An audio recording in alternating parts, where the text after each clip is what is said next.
EnQi prayer number 2.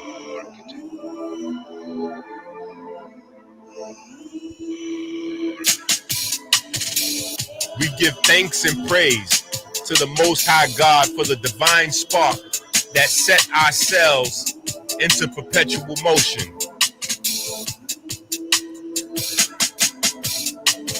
We give thanks for the magnetism of the Most Holy, the magnetism that repels and attracts the ferry boats of light 60,000 miles every 60 seconds throughout our vessels and caves. We give thanks for the ability to drink clean water every 60 minutes, flooding the river of life.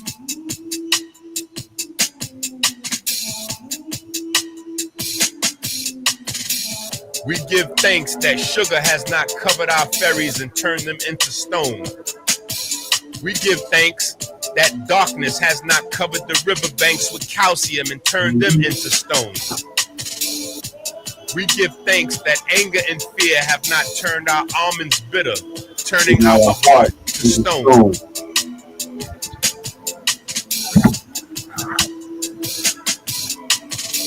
We give thanks for smooth sailing upstream through the valley of death, through the superior vena cava into the right atrium.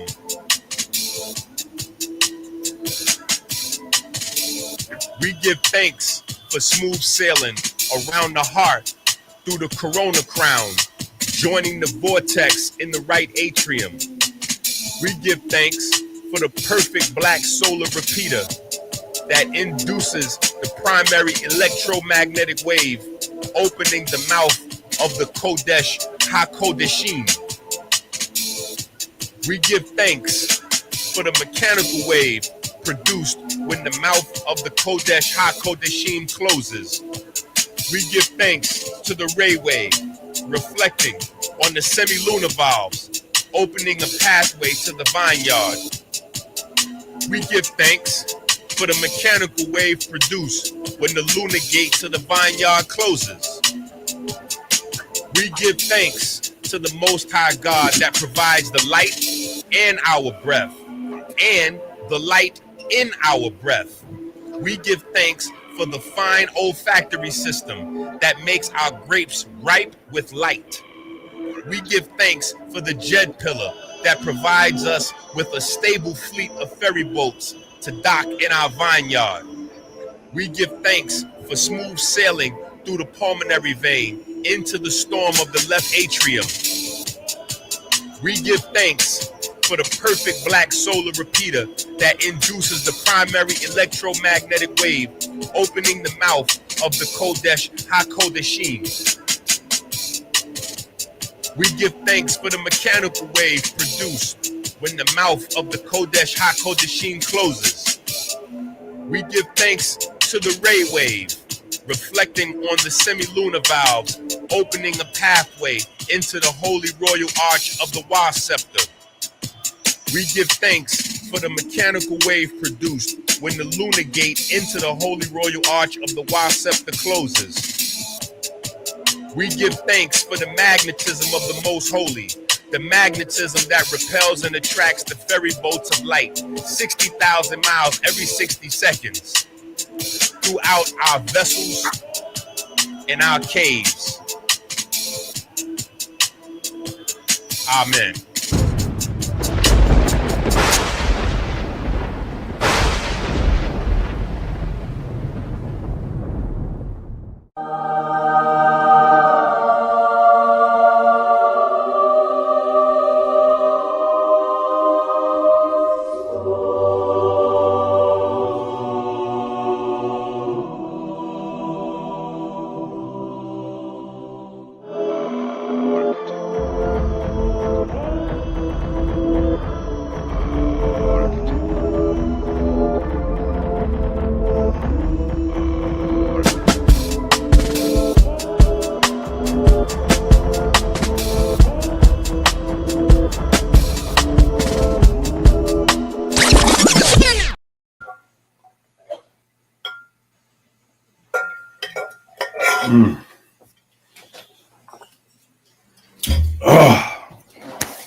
Okay, we starting at this weird time, so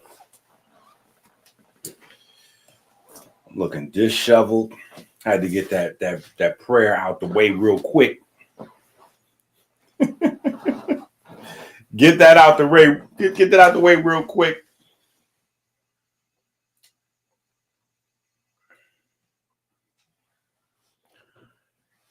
And listen, happy Mother's Day to all of the mothers that actually take care of their babies. Right? Happy Mother's Day to the mothers that take care of the babies. And happy Mother's Day to the fathers with deadbeat mothers that take care of the babies. I got some good Mother's Day gifts this year. Right? I got some good Mother's Day gifts this year. But listen, I know we were supposed to come back, right? I know we were supposed to come back, and I disappeared. I know I disappeared on y'all, but listen, this was important. You know, I've been telling y'all forever, the information comes through me, not from me, right? The information comes through me, not from me. So, you know, like, it's not always up to me per se. You know what I'm saying? Like, so when I got inspired, I had to, and literally, this is going to seem crazy for some people, but some people going to understand, right? Literally in the middle of the last live stream, I stopped the live stream. I'm like, wait a minute. Okay, hold up. Before we even go into the tau proteins, that need a separate video. I got to stop right here. Shut the live stream off and open up the laptop and immediately start working on another book. Immediately, like I had to stop right there and then start working on another book, right? Because I realized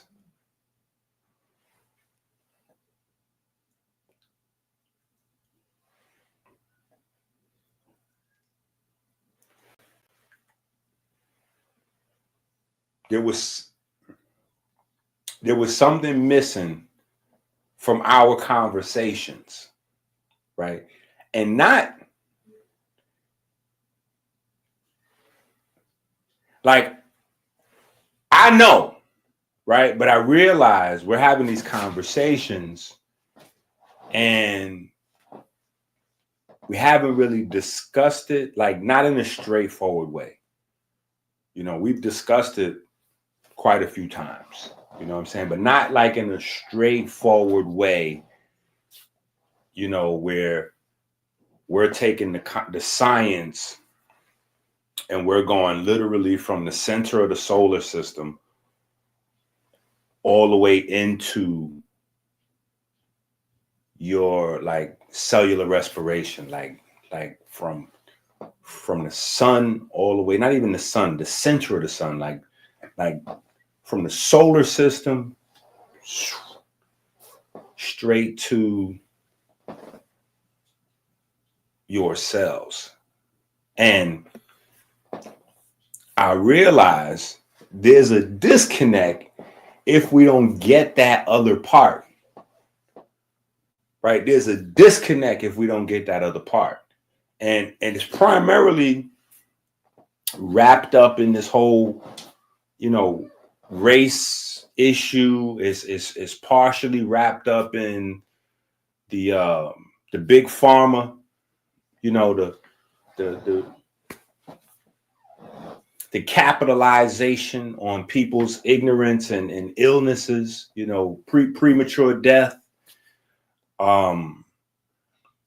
You know, it's partially wrapped in classism and the elite remaining elite.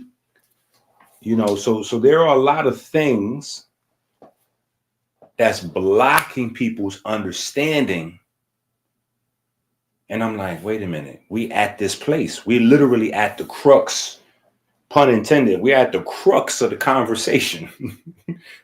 like we're literally at the crux of the conversation where I'm going to have to stop right here, double back, come back. We have to have a completely different conversation. And then that'll bring us back to dementia, neurochemistry, all of these other issues, right? Because here's the thing with dementia, right? Dementia is scary, right? Because we lose our consciousness, we lose our soul, right? We lose our ability to think, and we lose our ability to remember, right? Days like today, like Mother's Day, like it hits certain people because some people's mothers, right, they're dealing with dementia or Alzheimer's or Parkinson's, or they don't know what they're dealing with because maybe they Spanish or maybe they Black, and we don't really have a hospital culture, right? So people start losing their memory, and we just go, oh yeah, they getting old, they up there. Oh yeah, grandpa, he getting up there.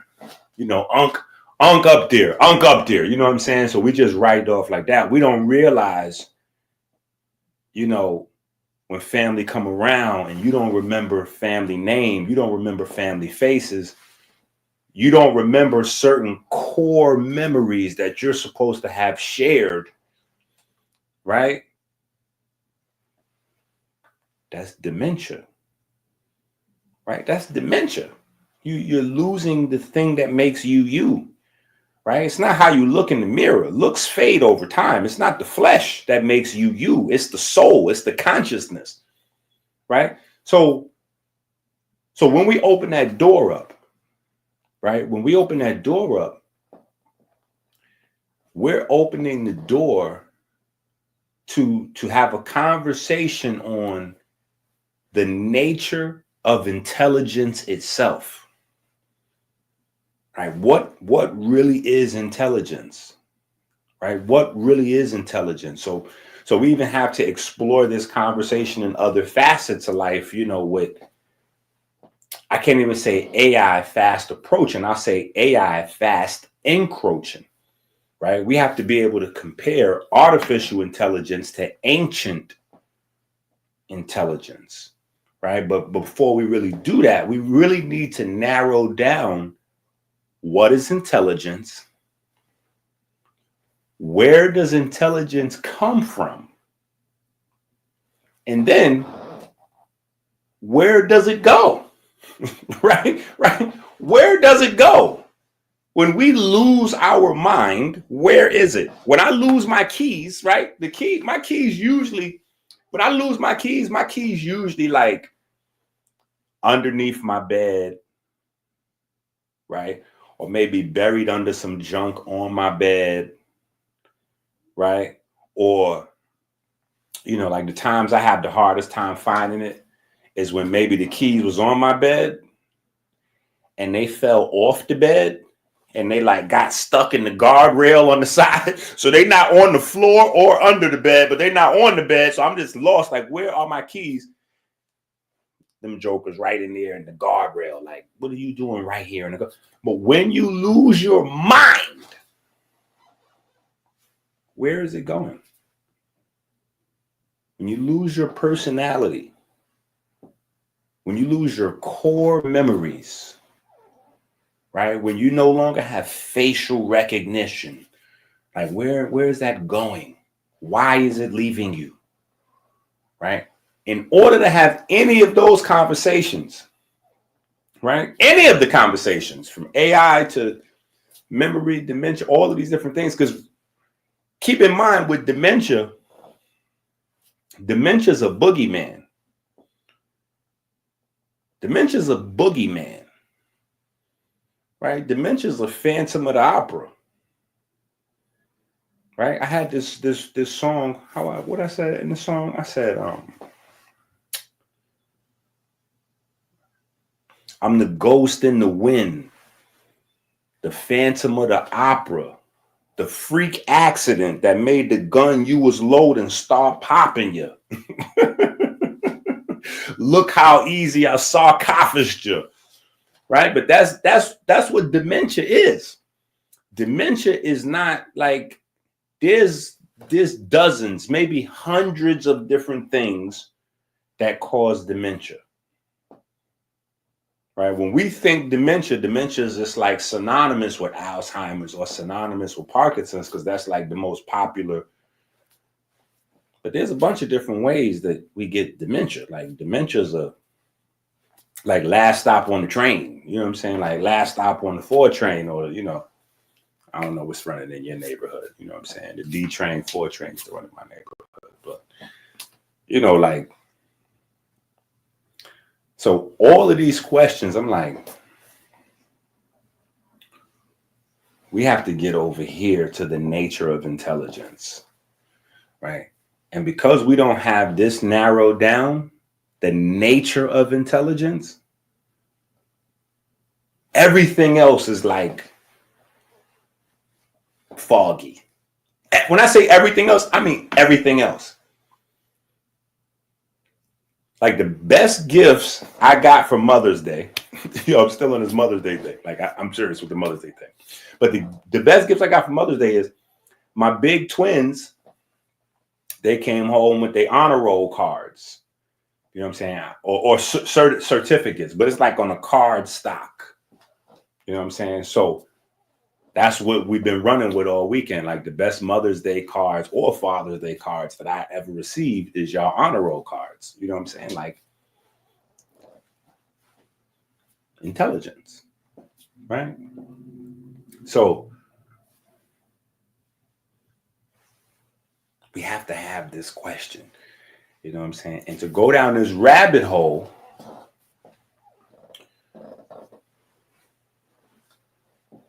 we you know, we got to jump in the whip. You know, we got to go down. We got to go down God Street. We got to make a right at Solar System Avenue. You know what I'm saying? We got to back up and park the car on Anatomy Boulevard. Right? We gotta go, you know, we gotta get to our destination. Right? We gonna have to travel. Right? We're gonna have to be traveling men and women. Like we're gonna have to move around a little bit. You know, we might even have to take a detour, you know, down Technology Way. You know what I'm saying? Like we you know what I'm saying? We gotta move around a little bit. So subscribe to the you know, to the platform. If you're not subscribed, stop freeloading. Right? Hit the subscribe button. That's free. Right? Hit the subscribe button. That's the bare minimum. Right? Like the video. So folks that's bored on Mother's Day could come get some enlightenment. Right? Hit the Cash App. Hit the Super Chat. Don't forget to hit the Super Chat. If you watch this on the playback, hit the Cash App. But if you're live, hit the Super Chat. Go to the website, AmericanHealer.website. Get your supplies. Get your batana. Get your blue magic. You know, your moss. Join the Patreon. Patreon.com/Dr. EnQi. Right? Let's get to this work.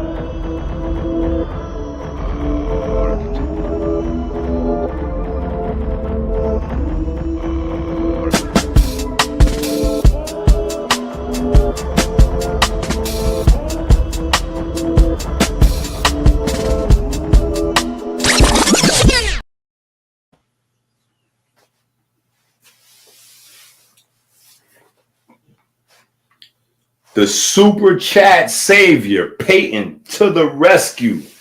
The super chat savior, Peyton, to the rescue.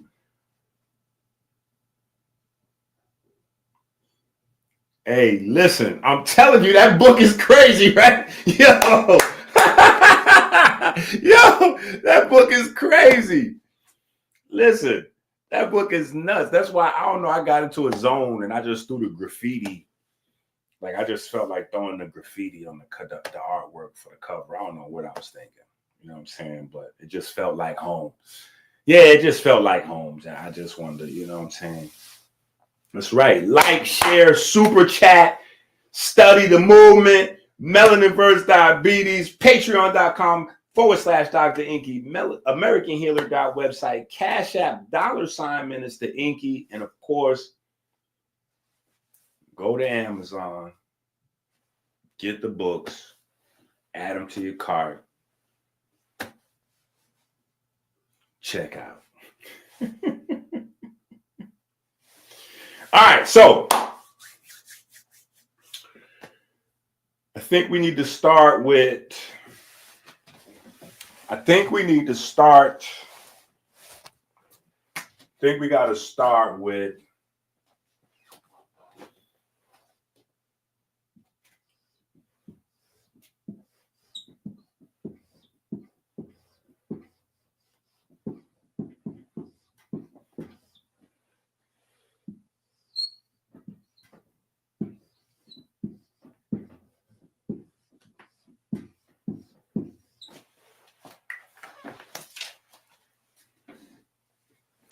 we got to start with this concept right here.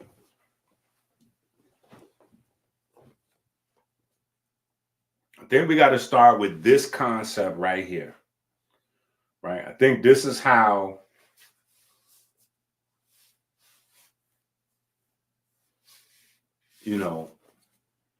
Sunday school, it's the minister. I'm not even Dr. EnQi today. Today I'm not even Dr. EnQi. I'm Minister EnQi today. I'm Minister EnQi. We're gonna take it back to broad and eerie one time for the one time. Yeah, this is gonna be a Sunday school classic. You know what I'm saying? Like, we just going this Sunday school right here. For Mother's Day, we're going to do Sunday school thing, right? So I think we have to dig into this concept right here, right? Now, before we get to going, there are two good books. They are expensive, though. There are two good books on the subject. There are two good books on the subject. One book is written by Glenn Taylor, right? One book is written by Glenn Taylor, and if the book is still for sale, floating around out there, it's probably about $350, $450 right now, maybe $550. It might be about $500. Right? It might be about $500. Every few years, that book's price goes up. Right? But Glenn Taylor was the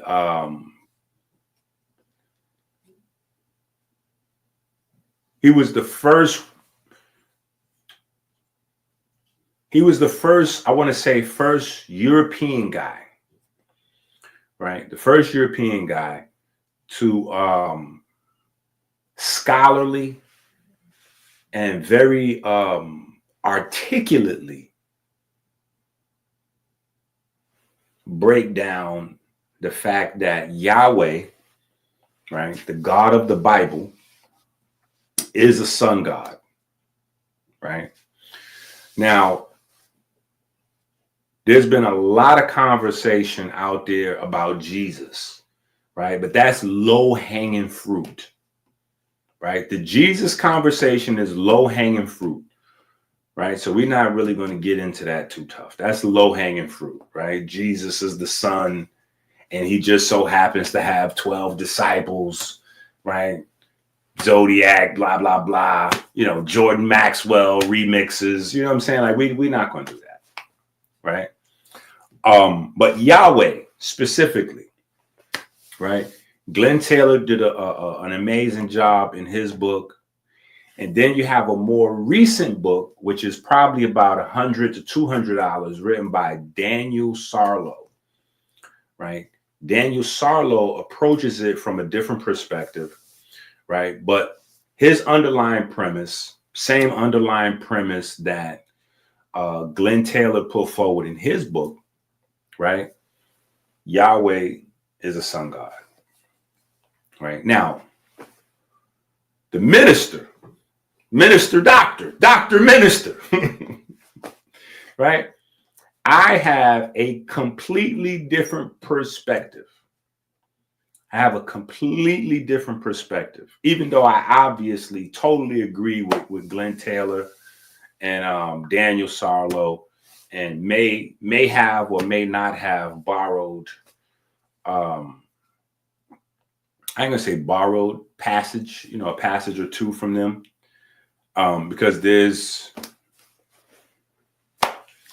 just, you know, in the Bible, there's choice passages, right? Where God is describing himself, or whoever's writing that, you know, is describing God as the Son. So, you know, like I've been using these passages long before I ever heard of Glenn Taylor or Daniel Sarlo, but I got to give them their respect for paving the way in terms of scholarly, you know what I'm saying, addressing certain issues, you know, having the books, having the information put in the Library of Congress, and, you know, just taking it to a certain, you know what I'm saying, filing certain things away, putting things, you know what I'm saying, putting things on the record in a certain type of way where it can't come back off the record. It's already said.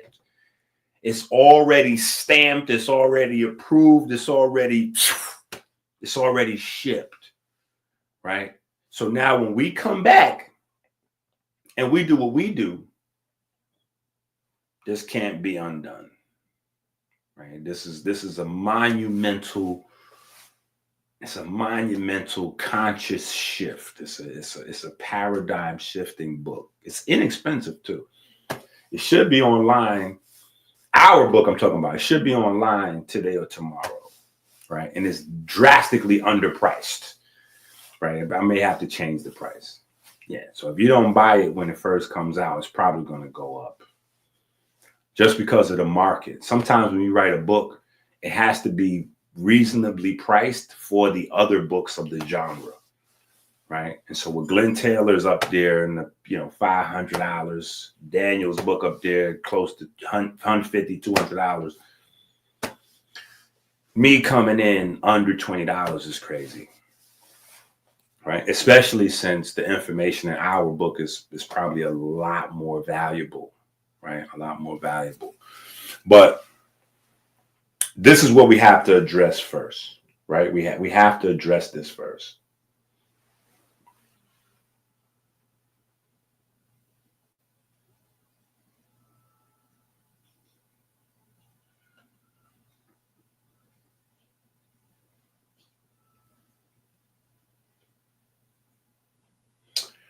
I definitely got to shout out T-Bull with the back-to-back super chats. The back-to-back super chats.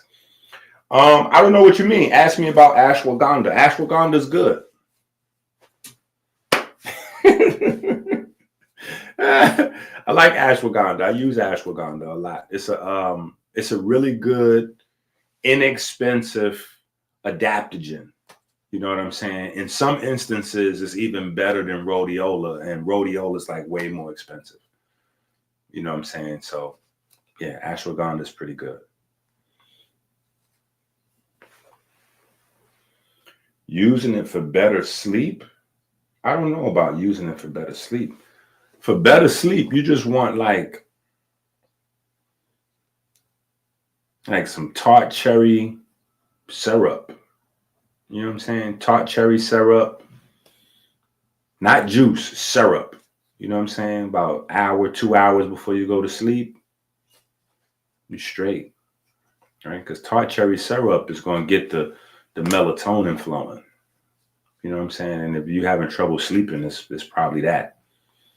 You're probably not getting enough sun in the daytime, and so you're not producing enough melatonin at night, or you might have some inflammation or some other stuff. But yeah, it's messing with your melatonin production.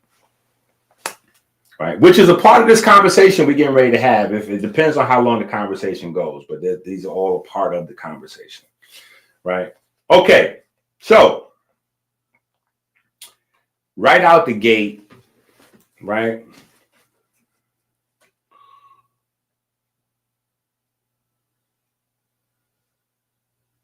We have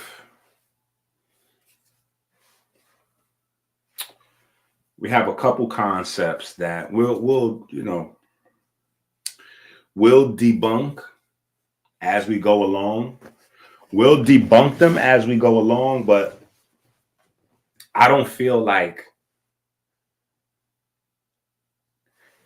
if y'all been watching me long enough, I have this problem with assuming that our ancestors were stupid. And a lot of religious concepts today, scientific concepts today, rely on this unspoken thing that your ancestors had to be stupid. Right? Like they had to be dumb. Like this whole idea that Yahweh is a storm god. So they'll hit you with that. You know what I'm saying? They're like, no, I've been, especially like an Israelite or, like a Christian, somebody who really feels, their ego is Bible driven. Like the thing is, we all have dopamine, right? And the things that we do, the pompous things that we do that drive that, the self-aggrandizing things that we do to drive that, sometimes it is something that's beneficial. Like we get addicted to, the Bible, or we get addicted to going to the gym, or we get addicted to, vegan, health food culture. Like these are great things, right? But, when you become so full of yourself that you can't see, you can't process new information, pun intended, it's running counterproductive to your intelligence. And so why I'm saying all that is because we know today in 2025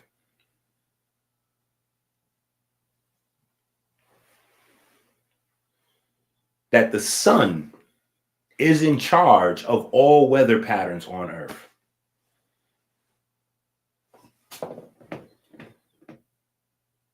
Do you understand what I'm saying? Wait, I just want to make sure that we get understanding today. If no other day, I want to make sure we get understanding on even the small things, right? The sun is in control of all the weather on Earth.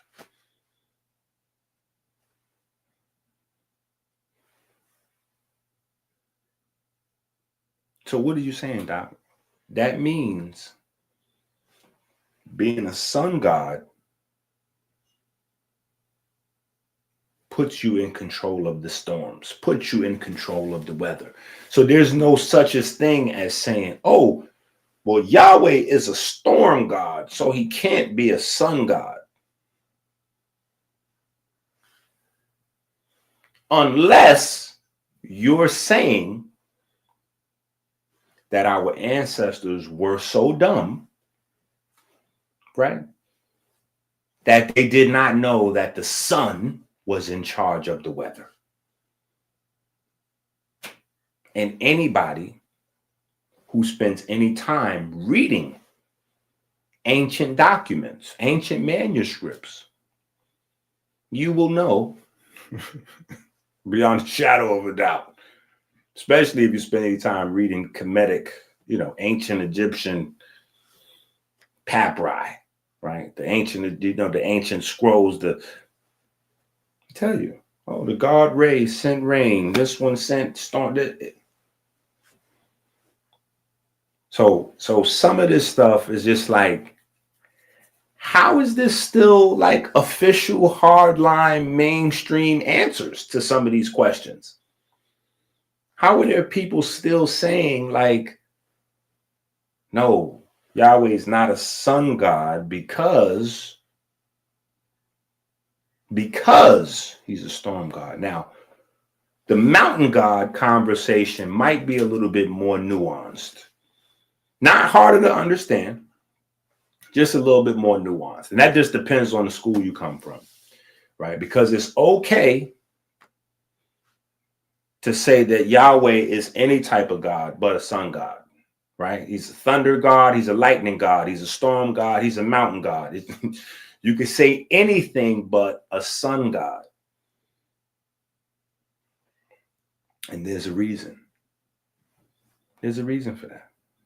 You know, in today's world, we take a lot of things for granted, right?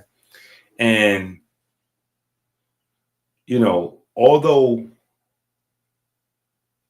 white people and light-skinned people, you know, our high yellow folks with the freckles and all that, right?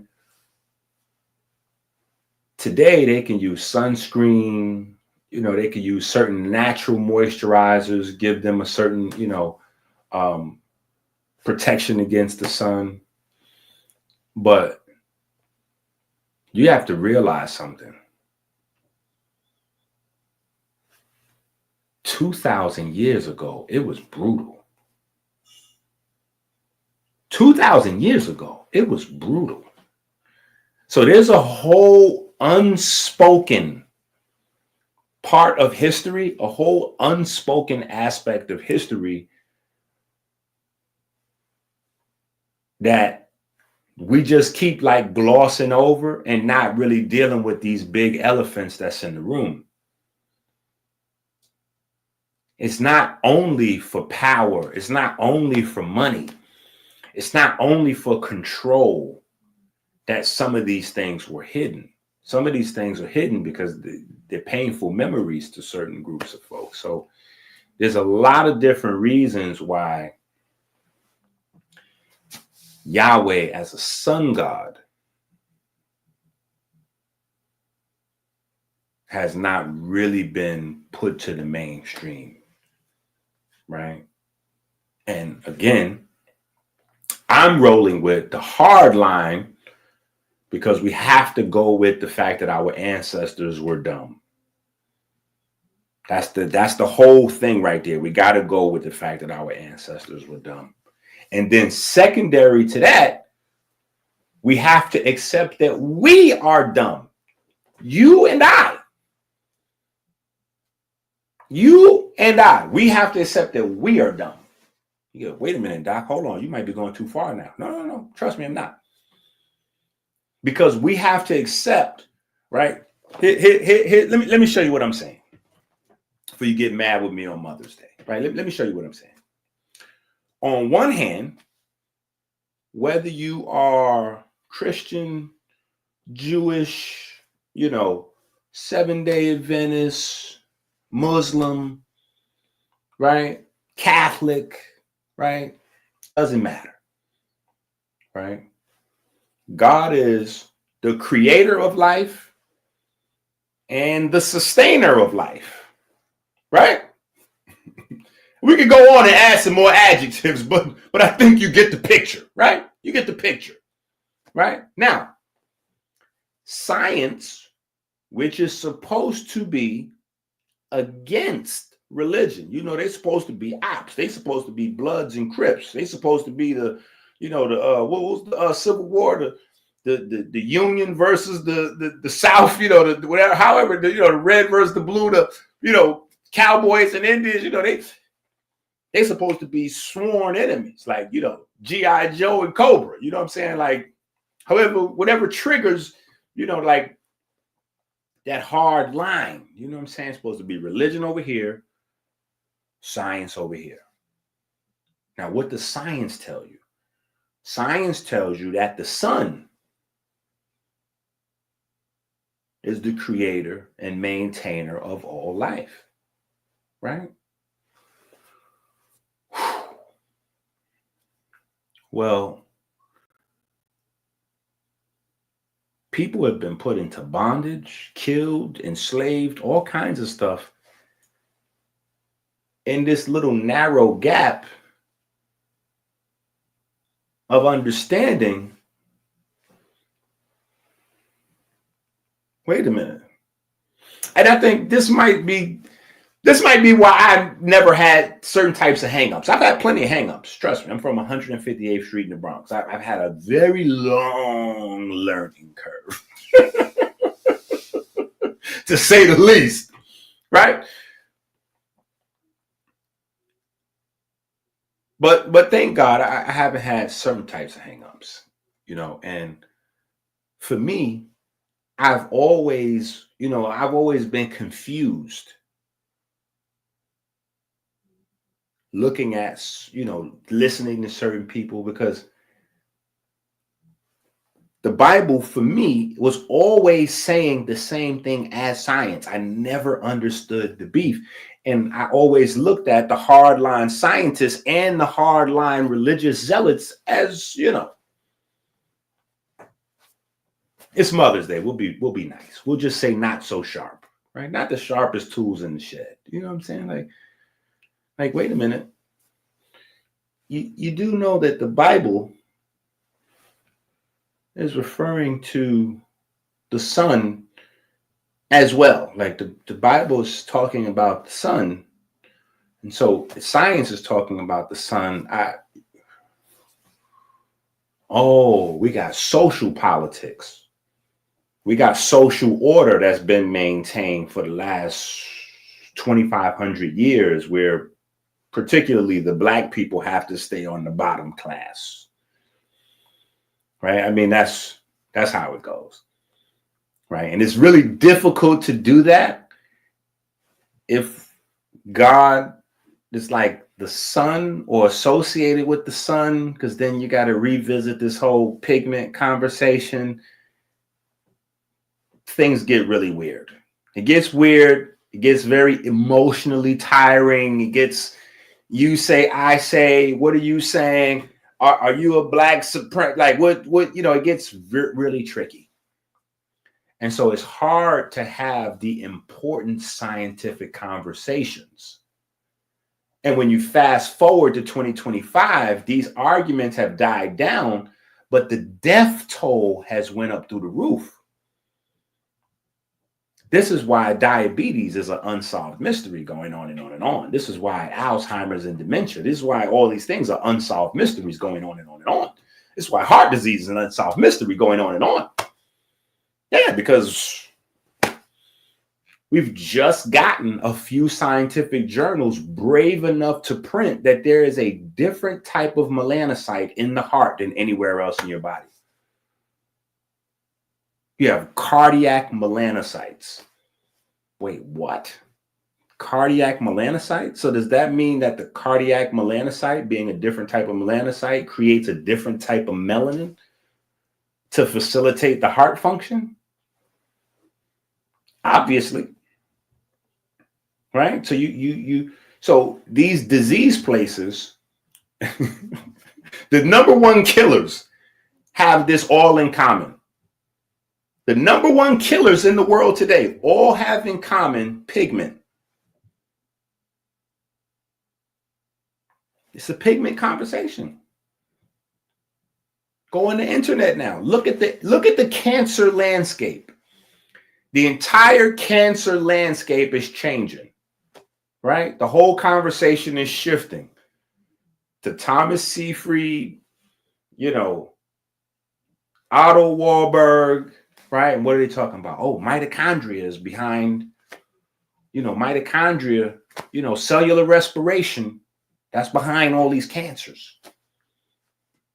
Oh, so you mean there's some sort of malfunction going on with the heme, the pigments? Yeah, the pigments that carries the electron transport chain, aka the pigments inside the mitochondria that carries the electricity and the light and all the fancy, whoozy doozy, the the magic. Yeah, because they'll use the term mitochondria. They'll say electron transport chain. They'll even say cytochromes. Cytochrome, right? Cytochrome. Cyto means cellular. Chrome means color, right? So they'll say cytochrome. They'll say electron transport. They're not going to say pigment, though. They're going to stay away from, you know, they're not going to say that, right? So the only thing that we've known about Alzheimer's and Parkinson's is depletion of neuromelanin.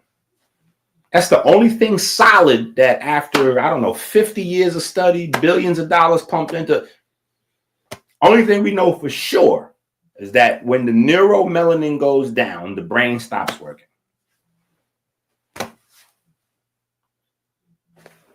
So it's not, we don't really have the ability to keep bumping our head on this glass ceiling where it's like, shh, shh, shh, shh, shh.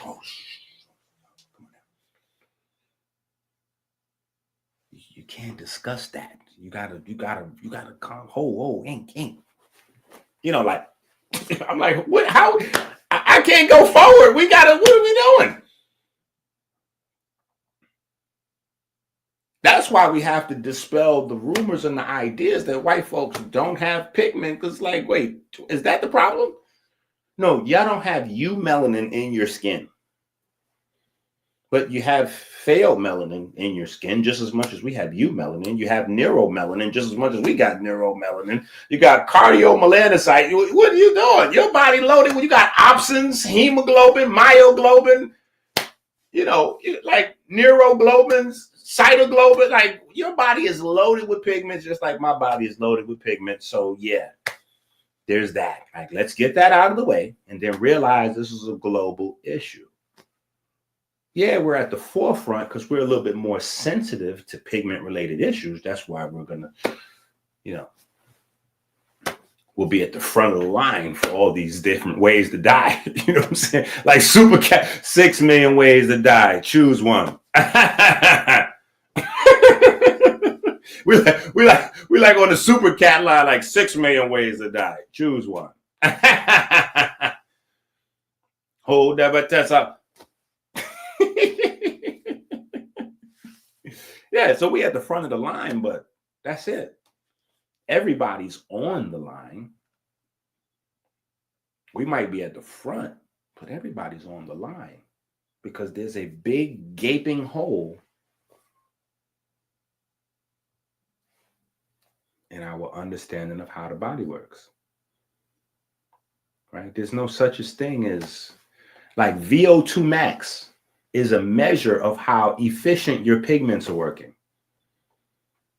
So when you hear VO2 max, just know VO2 max is a measure of how efficient your pigment system is running, right? Because there's a handoff, right? There's a handoff. It goes from the hemoglobin pigment, right, to the myoglobin pigment, right? Then to the mitochondria, to the heme groups that are in the electron transport chain, cytochrome 1, 2, 3, 4, 5. That's pigment to pigment to pigment. That's pigment to pigment to pigment. And then back to pigment, so the carbon dioxide can be expelled and then we can refill. That's pigment to pigment to pigment. We have to have these conversations. The same thing plaguing science is the same thing plaguing religion. It's where the superstition comes in, right? It's where the superstition comes in. No science to back it up, right?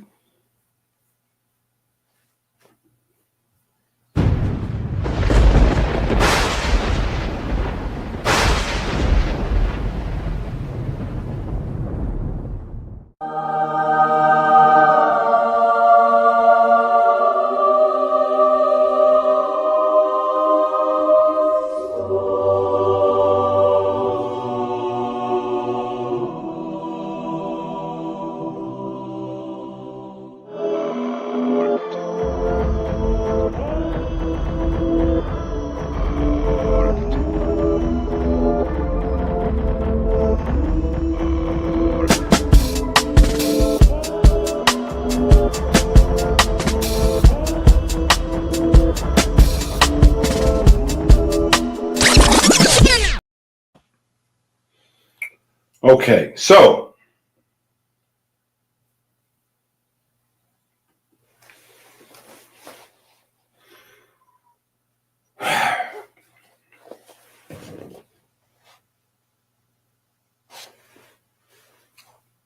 Yahweh, sun god. You know what? Let's put this on pause for a second. Let's talk about the Muslims. Let's talk about the Muslims just for a second. Just for a second. It's because it's good. The Muslims actually give us a hand with this situation. The Muslims help us out with this. The Muslims going to help us out with this. Oh, y'all know what this is. This is the blue magic. I got a little batana up in here. Yeah. This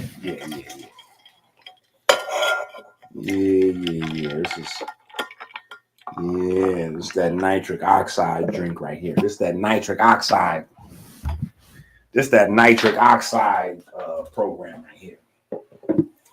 Put that blue magic in there.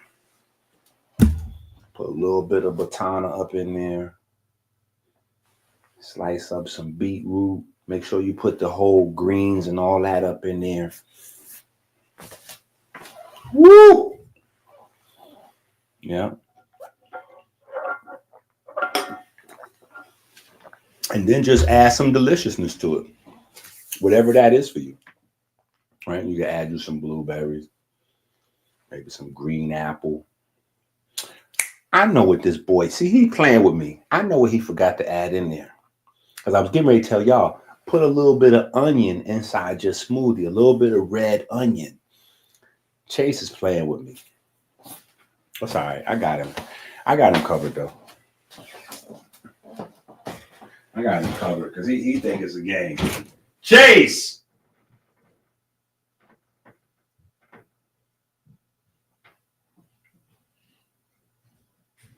You lucky I'm on the live stream, bro. What did I do? Nah. Because I know you didn't put no onion up in there. I know you left the onion out of the smoothie. For sure. Yo. Nah. I don't want to hear it. I want to hear the story. I know that's what I knew it was something. I'm tasting it, talking greasy about how delicious it is. And I'm like, wait a minute, something's missing though. This boy done violated me. I told him I ain't got that many years before I hit 50. You know what I'm saying? I got this. Come on now. Anyway, the Muslims helps us out with this, right? I'm gonna tell you how the Muslims helps us out. Because the Muslims have been arguing with people for the longest about the word, the term, the name Allah. Right? And they be arguing folks down. They like, listen, Allah is just Arabic. It just means God in Arabic. It's not like it's a different concept to what you're talking about. You're saying Yahweh because Yahweh is God in the Israelite language, the Hebrew language. Right? God is German, right? But we're saying Allah is just the Arabic language. Don't let the language block you from your blessings. Don't let the language block you from the understanding, right?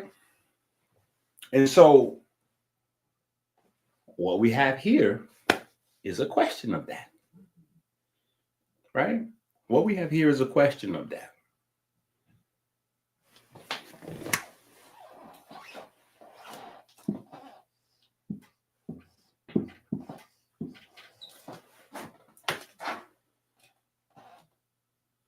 If we put Aten right here, it works. Right? If we put Aten right here, it works. We don't get bent out of shape about that. It works, right?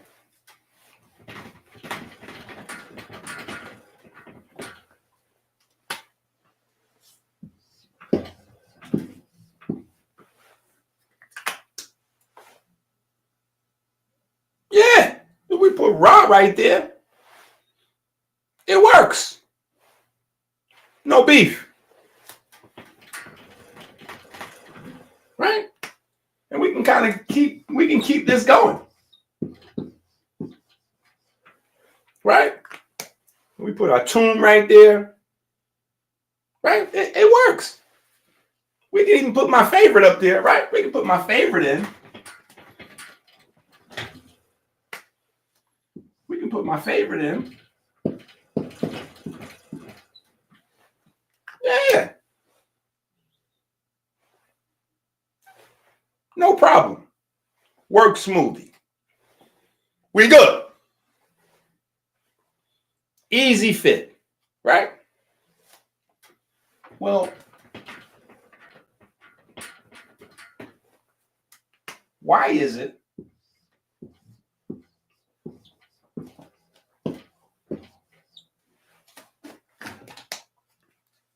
if we put Yahweh in there, there's so many problems.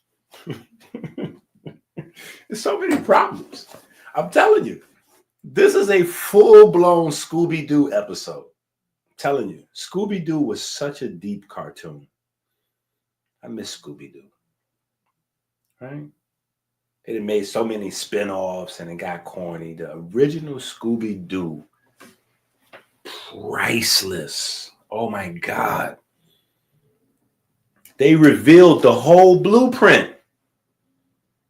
You have the bad guy who recognizes that you have some type of value. You have some value, but you have not recognized your value yet. And so they're going to come along and create a boogeyman to scare you away from your value so that they can come right in and scoop it up. We literally watched 50 Cent make billions of dollars doing that to Ja Rule.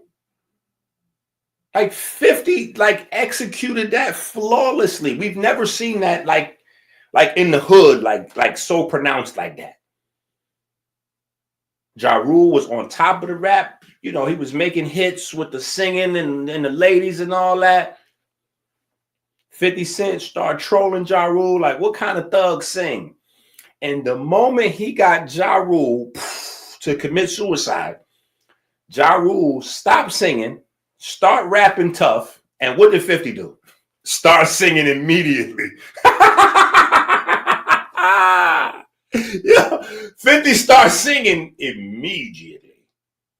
And what happened to 50? He went from a local hood success to he left the stratosphere. I got the magic stick. I know if I get hit once, I get hit. The largest selling album by a rap artist of all time, alive. Nobody ever sold diamond like that before 50. Maybe Eminem. But I don't think so. I think it's 50. We never seen nothing like that. Not coming out of the neighborhood. You can forget about that. Scooby-Doo.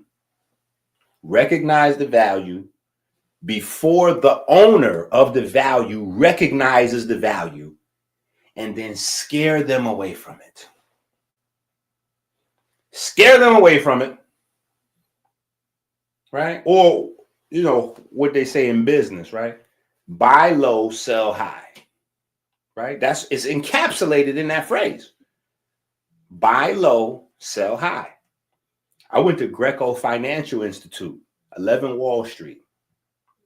And they have an infinite number of tactics to scare people into selling shares of their company for lower than they're actually worth. So they could swoop in and buy low, actualize the potential, and then sell high. Scooby-Doo program all day. Right? So there's a whole nother part to this mystery. The whole other part to this mystery is Nobody wants the world to find out that the Bible is an Egyptian book. The God of the Bible is an Egyptian, a comedic God. It's a comedic God. See, you lose people as soon as you start. Oh, wait a minute. Are you saying Yahweh is a comedic deity? Absolutely. The Bible is a comedic book. Yeah.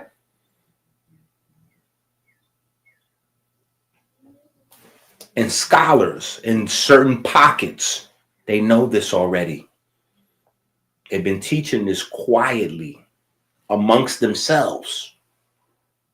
Right? Amongst themselves. They've been teaching this quietly for the better part of 50 years. How? Because they're finding the artifacts. And the artifacts from the time period don't lie.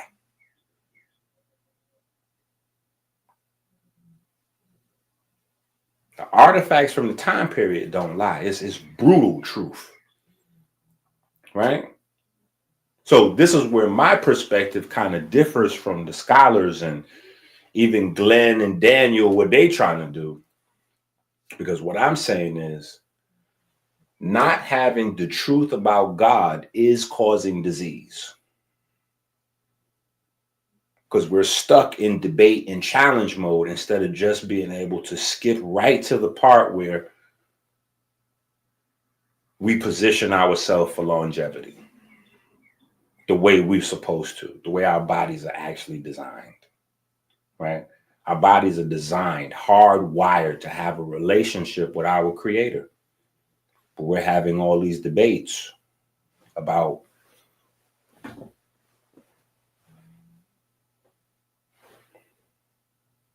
right?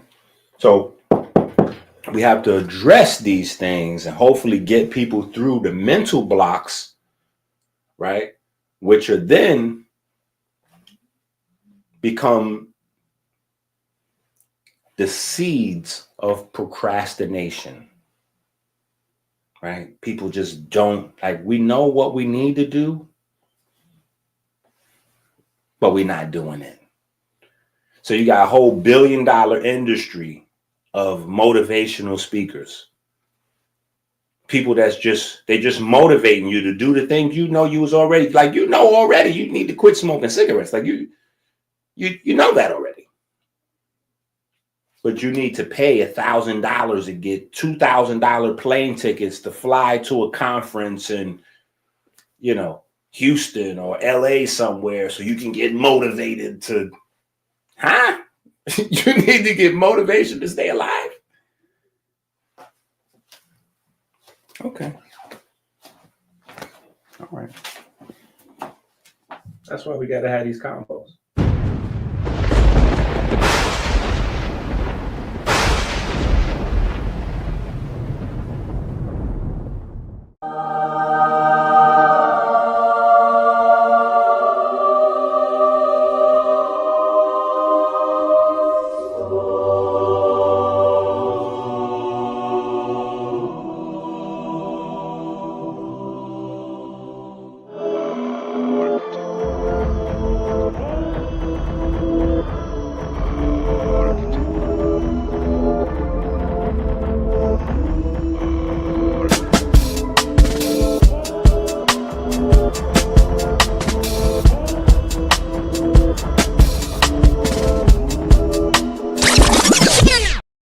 Okay, so Storm God, let's throw that out the window. How do they violate and disrespect Wu-Seer, Asar, Osiris? How do they do this? You know how they do it. You know exactly how they do it. They say, Osiris is a moon god. Jehudi is a moon god. Right? Kansu, Allah. Right?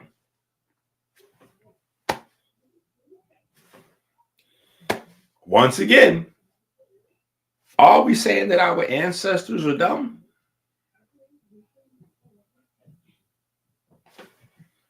We gotta ask these questions.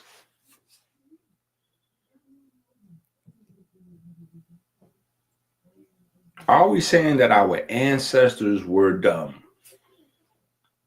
Because it's not the statement, it's the context, right? Because today, 2025, we know what? The moon's largely just a rock, right? The moon's just a rock. There's nothing amazingly special about the moon except for its positioning, right? Except for its positioning and the material, obviously, right? But it's positioned perfectly. It's designed perfectly to do what? Reflect the sun's light. Yeah. The moon is your babysitter. Yeah, when your parents is gone, they left you at the babysitter. Yeah. When the sun is gone, he left you with a little babysitter. He gave you a little nightlight. Yeah, the moon isn't doing anything special but reflecting the sun's light. So a moon story is a solar story. A moon story is a solar story.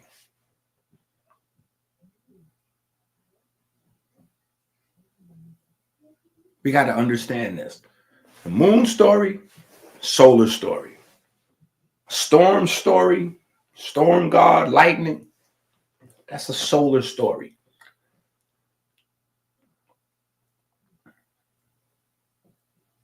Right? So we got to get into some of these finer details.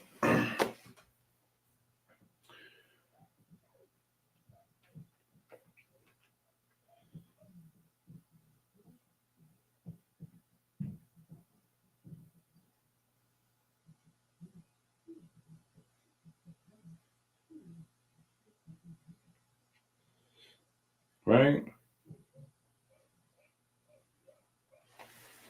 Let me show you an image. Let me show you an image where the idea of El Shaddai comes from. Right? Let me show you an image.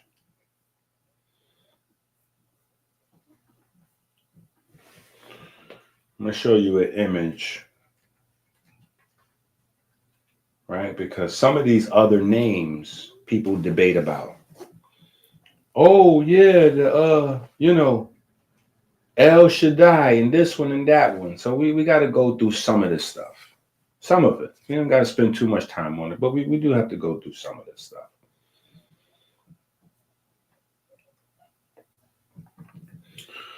Let me show you. I want to find a good one.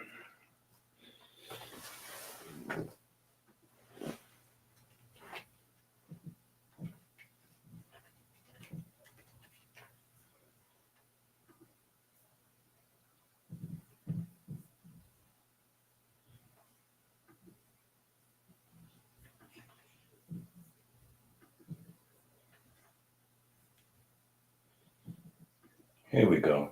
Here we go. This is a good one right here. This is a good one right here. This is the origin right here of El Shaddai.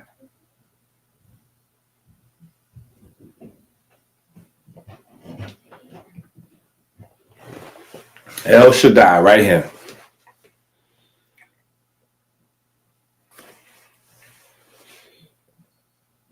And so you've had over the years, right? Over the years, you've had, oh, it means breasts, or, all kinds of different ideas, right? All kinds of different ideas. But this El Shaddai concept is the same place the mountain god concept comes from, right? Because this was one of the comedic, right? The ancient Egyptian depictions of God, right? This was used, right, in certain discussions, right? This was used in certain discussions. All right, but what you're looking at is the sun rising between two mountains. The sun rising between two mountains. Now, if you take away the sun, that same glyph minus the big circle, minus the big Aten, the sun disk in the middle. That's what that sun disk is called, Aten. Right? So it's clear what Aten means. So if you take off the sun disk, then it's just Jew, mountain, Jew, right? Jew. The people who worshipped, the people who built the big fake ones, you know, the pyramids, well, they were called the Jews, right? But not like today's, anyway. So this is the early concept for El Shaddai. Like there's a lot of different,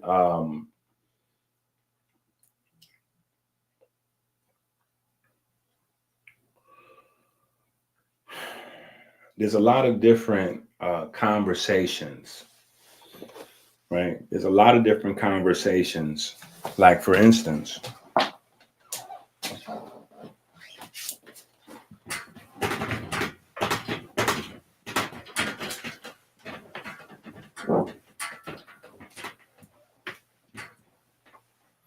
right? If we talk about the sun god, we gotta clarify that we're not actually saying that our ancestors said God is the sun, but the force behind the sun, the force acting through the sun, right? So people don't get confused. Like, is EnQi saying that God is the actual sun? Because the sun is finite. In a few billion years, it'll burn out. So we're saying that God's going to die. Like, no, just relax. Right? But this number right here,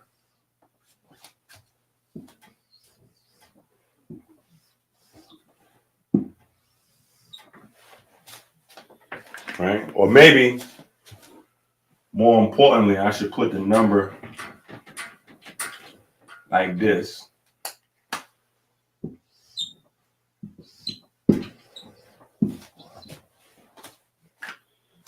Right? Maybe that works better for some scholarly folks, right? Maybe some of the scholarly folks, right? But this is, you know, this is the guy right here.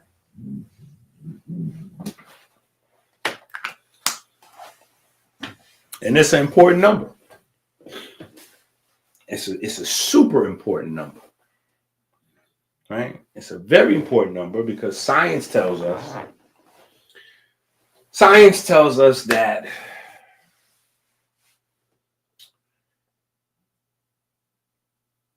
this is the number that defines the relationship between light and matter.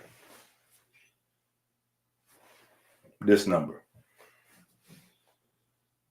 Science tells us, modern science tells us that this number defines the relationship between light and matter, right? In fact, let's go ahead and go back. Let's go back over here onto the internet. Let's see what we got here.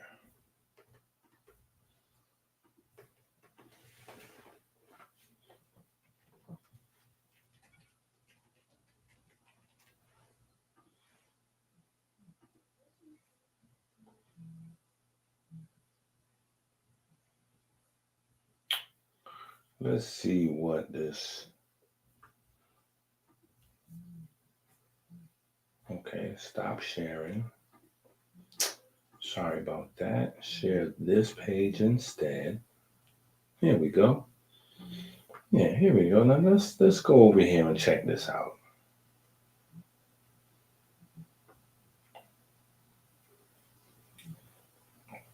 In physics, the fine structure constant, also known as the Sommerfeld constant, commonly denoted by alpha, is a fundamental physical constant that quantifies the strength of the electromagnetic interaction between elementary charged particles. It is a dimensionless quantity independent of the system of units used, which is related to the strength of the coupling of an elementary charged E, right, electron with the electromagnetic field, right? So that's like a photon. That's like the relationship between an electron and a photon, right? And here's the formula. Its numerical value is approximately 1/137, right? The constant was named by Arnold Sommerfeld, who introduced it in 1916 when extending the Bohr model of the atom. Alpha quantified the gap in the fine structure of the spectral line. See how we can get crazy and get lost into, right? Because now we're starting to sound like maybe a little heavy on the scientific jargon, right? Heavy on the gobbledygook, right? Well, no, I wouldn't say gobbledygook, just scientific jargon, right? But our ancestors didn't teach in that kind of way, right? They taught in story form, right? They taught in story form, right? So you have one story about a man, right? An older man, right? He has a son. And he's getting ready to sacrifice his son for God. God is like instructing him that he needs to sacrifice his son. And right at the last minute, when the man was about to sacrifice his son, God was like, oh. I was just seeing where you was at with it. Like, wow, that's crazy right there. You was testing to see if I was going to kill my son. Like, what kind of test? What are we doing right now? Right? And so the story is crazy if you really put in real people in the story, right? But if you realize there's a possibility that the story is just a story, a mnemonic device, right? To teach you something else, right? To teach you something else about the relationship between energy and matter, right? That's the world of spirit and the world of flesh, right? If it's just a story about that, then you go, I see what you was doing with that right there, because Abraham just happened to be 137 years old when he was about to sacrifice Isaac. But you know what? That's a coincidence that Abraham was 137. That's a coincidence right there. Yeah, that's a coincidence. That is a coincidence. That's a serious, it's a pretty unique coincidence. But coincidence nonetheless, right? Especially if you're not really familiar with the science, it'd be hard for you to relate the two, right? It'd be hard for you to relate the two, right? But then you can maybe go, well, you know, if we take a model of Noah's Ark, it just so happens to be 13.7. Wait. If we take a model of Solomon's temple, it also happens to be 13.7. Hold on. So the dimensions of Noah's Ark is 13.7. The dimensions of Solomon's temple, 13.7. Based on the specifics given in the Bible. How tall is the Great Pyramid? Oh, the Great Pyramid is 137 meters tall.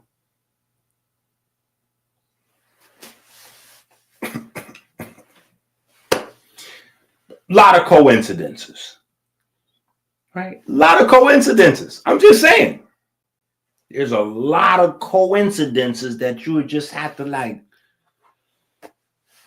This is a series of, this is crazy, right?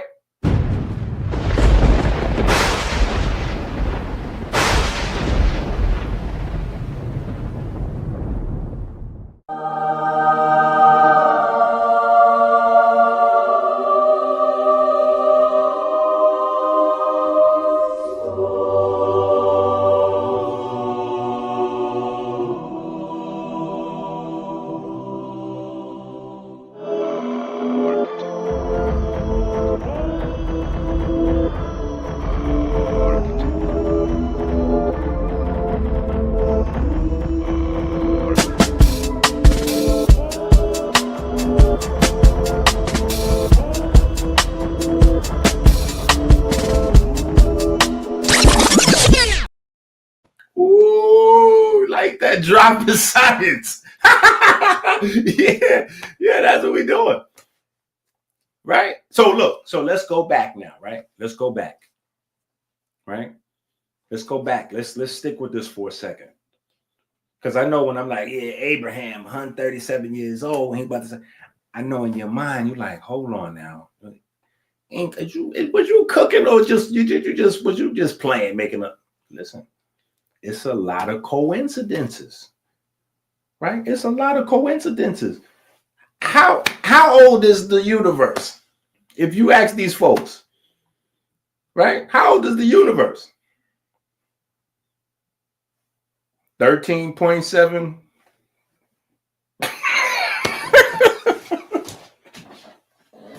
Yeah, look, I'm trying to tell y'all something. See, this is where we at. We got to understand the nature of intelligence. If we don't know what intelligence is, we can't recognize intelligence. So we can't even see an intelligent design. Okay, look. Right? Look. This is why y'all got to get the new book. Yahweh is Aten, the new book. Right? Because all this stuff is more information in the book, of course. Right? But look, let's look at Earth. Right? Earth is the star of the show. Right? And so Earth is not, no life can exist on Earth. Right? No life can exist on Earth until something happens to change the environment, to terraform the environment. Right? Let me not say no life. Our life could not exist on Earth. Right? Until what happens? Until what happens? Until the creation of, what does science tell you? Algae, right? There was an algae about 5 billion years ago, or 4.7 billion years ago, something like that, right? 3.8 billion years ago. What is that? 3.8 billion? There was an algae that started to turn the atmosphere into oxygen, turn the environment into oxygen based, right? Turn everything around. This one algae, right? Even when they say an algae, they covering up the story, right? Because you got to realize it's not an algae that changed Earth's environment. It's not an algae. That's indirect. The direct thing that changed Earth's environment, because there was algae already. There was tons of algae. The planet was nothing but algae, right? It's all single cell organisms. The planet is loaded with slimy algae. It's just a big slimy algae ball. But what happened? What made this one type of algae special and unique, right? Pigment. Pigment. Yeah. The nasty stuff that nobody wants to discuss, right? A very special one.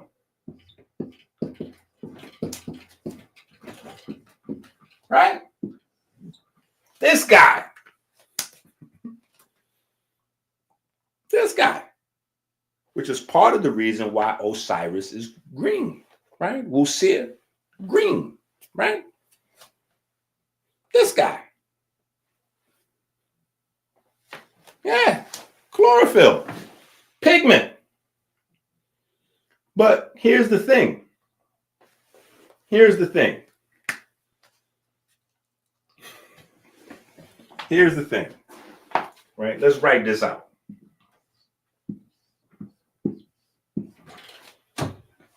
C55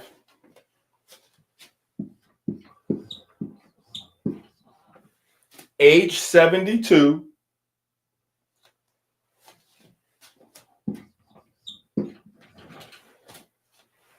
you know you got that that one magnesium up in there, right?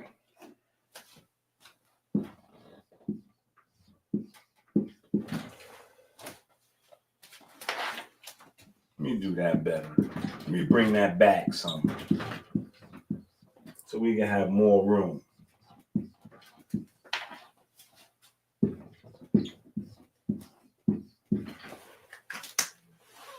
me bring that back.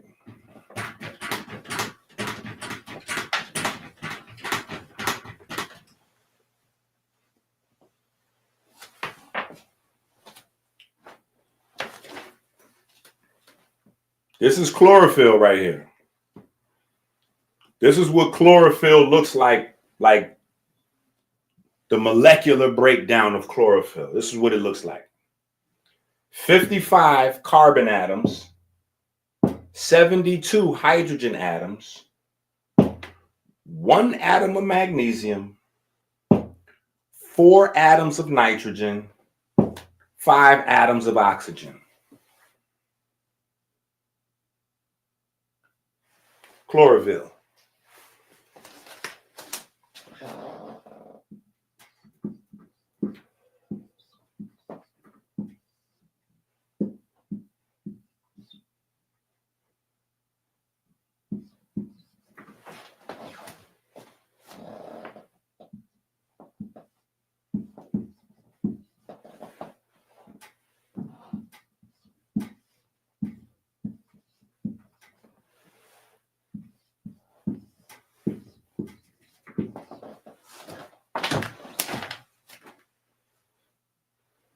Just so happens,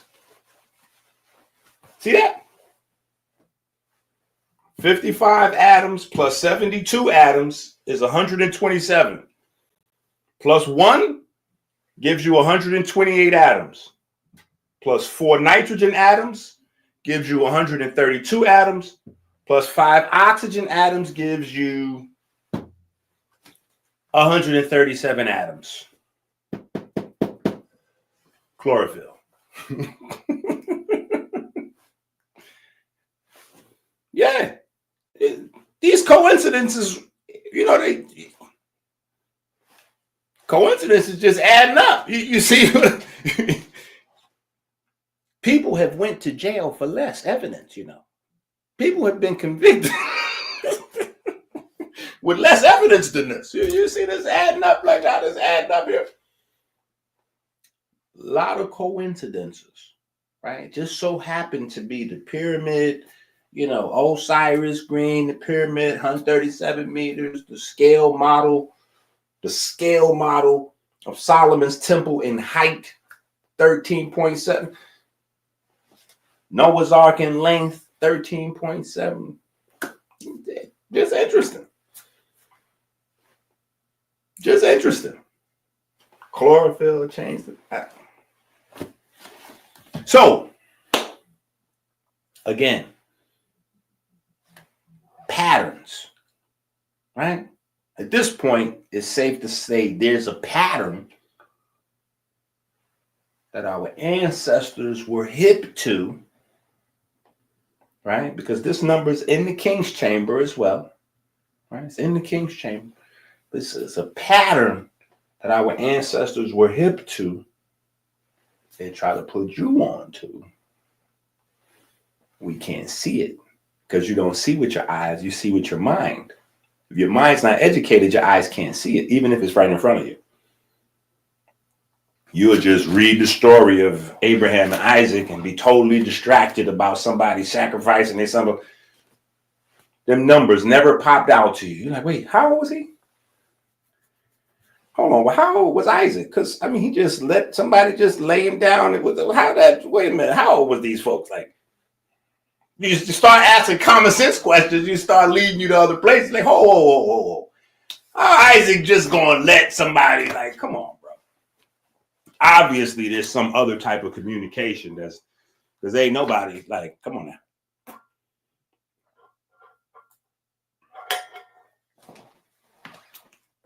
And trust me, I have plenty of brothers and I have sons now. So trust me when I tell you, Young men like to demonstrate their strength against their dad. Yeah, that's like the mark of what it is to be a man. Once I get stronger than dad, come on now. Come on now. I'm just saying. We leave it alone, but you know, some interesting things.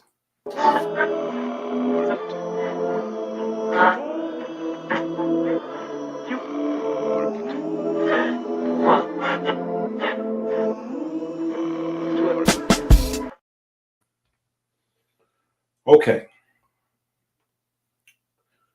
So I'm just saying. All right, I'm just saying.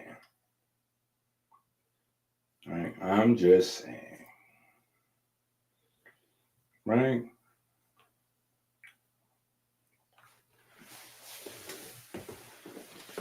I'm just saying. See, we forget this magic happened before photosynthesis. Before chlorophyll was making sugar, chlorophyll is making oxygen. Yeah. Before chlorophyll was making sugar, chlorophyll was making oxygen. Right? Yeah, think about that. And chlorophyll is in the water, right? Chlorophyll is not making it's not making pineapples and apples and mangoes and watermelon. That's not it's recycling the gases in the air, right? It's recycling the gases in the air. Right? How is it doing that? Cellular respiration. Right? Cellular respiration. Right? That's what we have to do. We have to identify intelligence. Right? We have to identify intelligence. Right? As order, sequence. Order and sequence. When you create order and sequence, you create patterns. So it takes intelligence in order to impart intelligence. So in order to organize, intelligence is required. Right? You say, wait a minute, there are tools that organize. That takes you down a deeper rabbit hole. Like, no, EnQi, I disagree, because there are tools that organize things and the tools themselves aren't intelligent. But the creator of the tool, the creator of the tool and the user of the tool. So it takes intelligence to organize, right? To impart patterns, to create patterns, structure, right? It takes intelligence to impart sequence, order, structure, patterns. It also takes intelligence to recognize patterns, to be able to recognize, right? To do the math. Like that's what back in the days of the neighborhood, that's what that was. You gotta be able to do the math, right? Today's mathematics, right? Do the knowledge, right? You got to be able to recognize it when you see it and quickly, right? So very interesting patterns, right?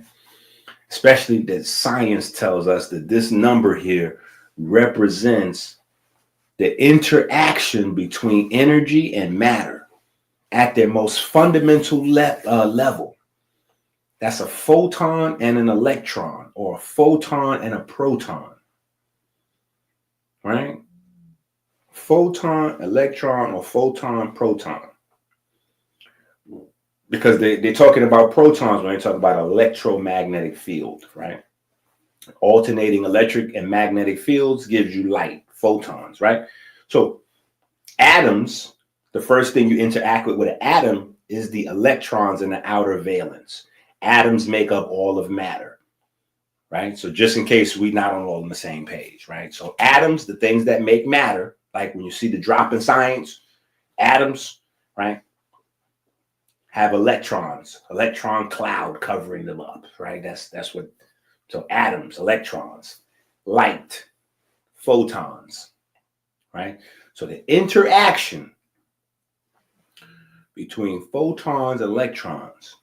Now, mind you, we're discussing them as particles, but they're also waves, right? Which is why back in Kemet, everything was always, right? You got the snakes. Yeah, you got the snakes, right? You got the waters anew, the waves, right? So just interesting that chlorophyll is the pigment, right? Interacting with the interface between light and matter that gave life as we know it to planet Earth, right? And that number is there, right? And that number is at, you know, some key spots in the Bible, some key spots in Kemet. Like, wait a minute now, hold up, we cooking. So how did it get into the Bible? And then also in Kemet, but it's nowhere else. It's just in Kemet, and then it's in the Bible. It's in Kemet first, and then it's in the Bible.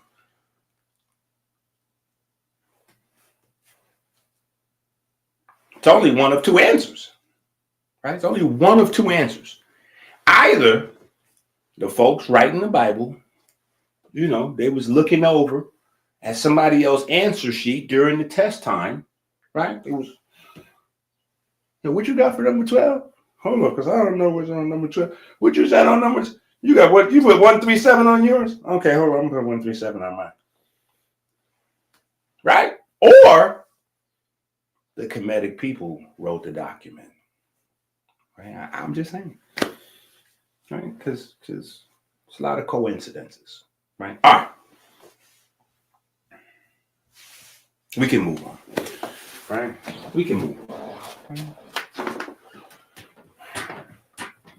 Because the Bible, you know, here's the thing with the Bible, though, because sometimes it'll say something, and then it's like, depending on what level you on, depending on how you interpret it, right? Because in the Bible, it says, I'm giving you every green herb for food. Now, why does it say green? Why is it stuck? Why does it stick green right in there? Right? What is it saying? We can read that sentence two ways, you know. I'm just saying, see, I coming from a rap, you know, I'm from 158th Street, bro. So, you know, we into the entendre thing, right? So I'm like, hold up, is that an entendre? Is that an entendre right there? That could be an entendre right there. Yeah, because it could be saying, I'm giving you the green herbs for food, right? It could be saying, I'm giving you the green herbs to eat, right? The green plants, just go eat the green plants, right?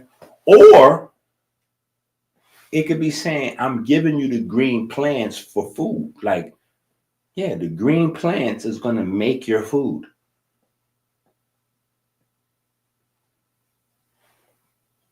See, that's a bar right there. That's a bar right there. Yeah.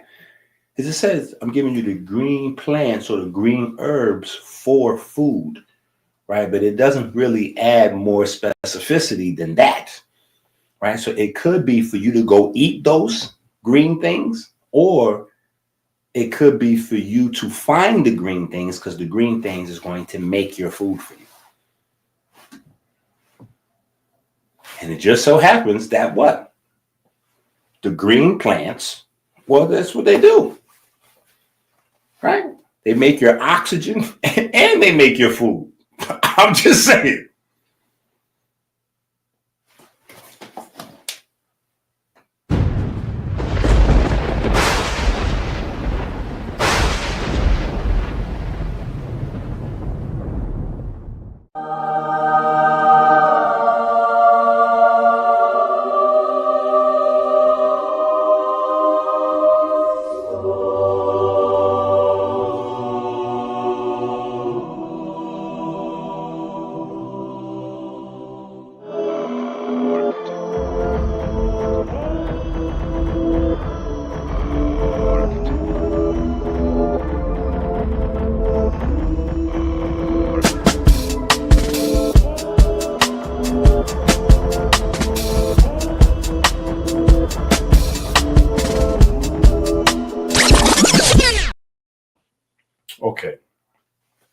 let's go through the Bible real quick. Let's go through some Bible. Let's go through some Bible. Let's go through some Bible stuff real quick. Let me see if I can pull up. Let's pull up Bible Gate. Can we get a Bible Gateway? Bam. Okay. So let's go to Deuteronomy real quick. You know how the Israelite brother, read! Read! Let's go to Bible Gateway, King James Version.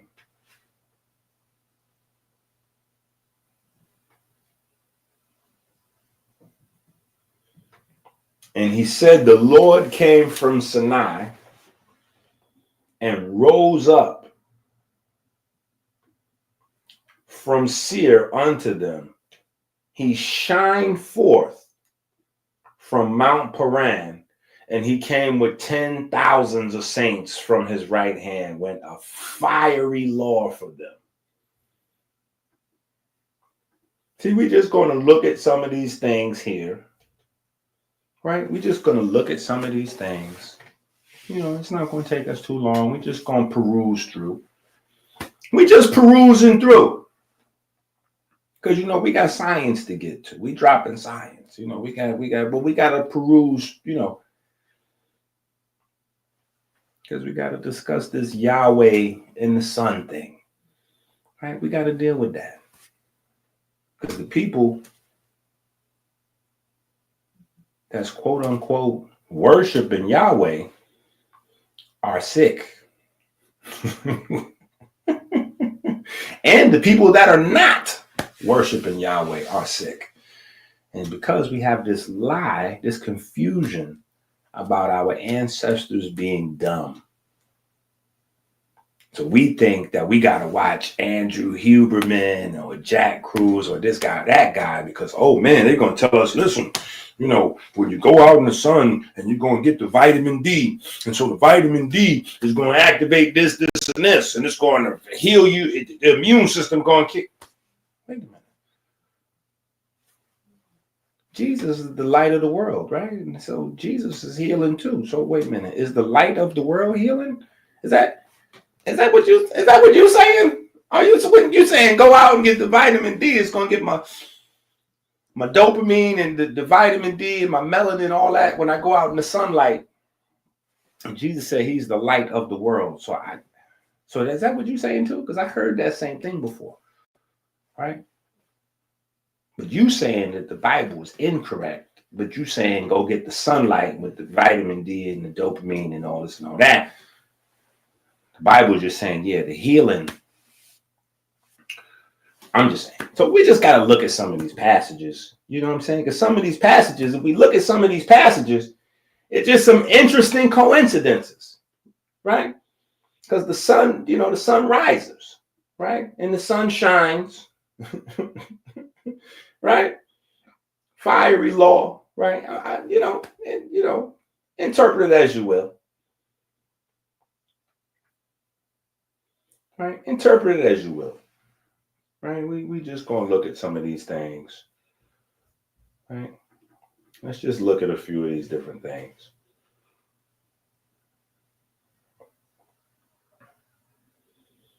Right? God came from Teman, and the Holy One from Mount Paran, Salah. His glory covered the heavens, and earth was full of his praise.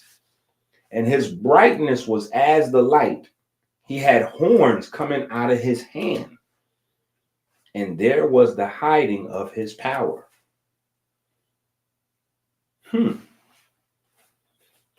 It's interesting. You know, we just got to continue to work through some of these things here, and you know.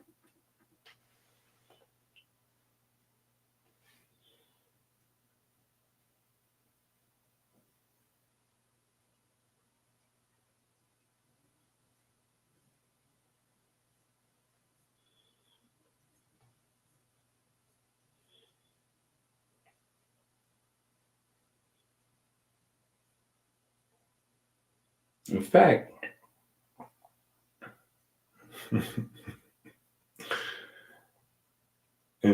what we need to do probably is just write down real quick a light little list.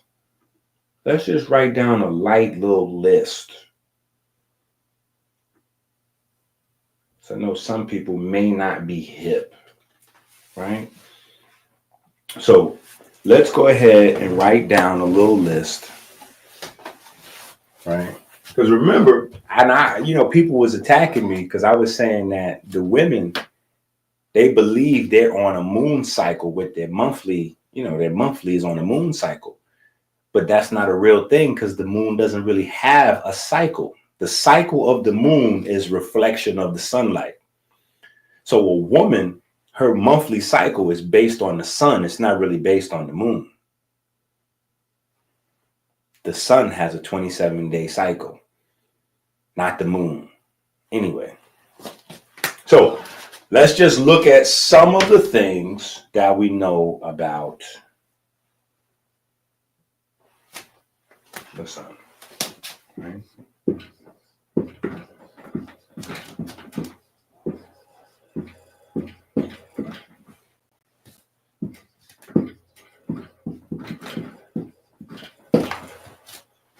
Brain waves, emotions, right? Everybody's favorite on the internet now, right? Your circadian rhythm. What else?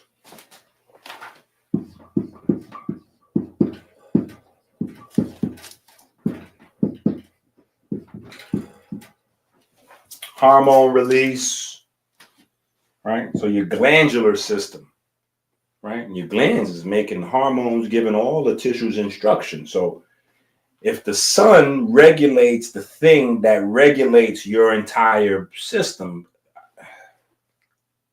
okay, we just keep going, right? We just keep going. We just keep going.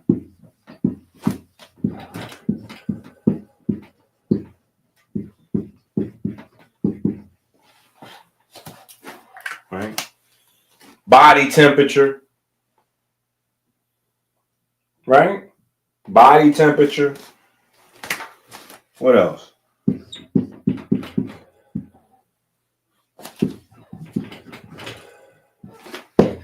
Appetite, bon appetit, right? Bon appetit, right? Come on. Right? What else?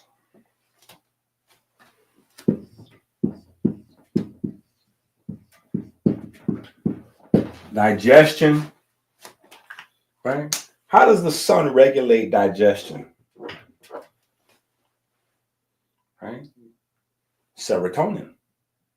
Serotonin doesn't just work in the brain. Serotonin is working in all of the neurons that you got all throughout your digestive system. What else? Can y'all even see this whole list? Okay, good.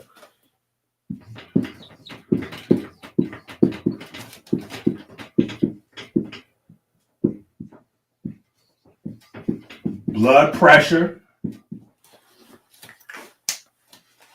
Folks dropping like flies, right? Blood pressure. The blood pressure is part of black folks starter kit, ain't it?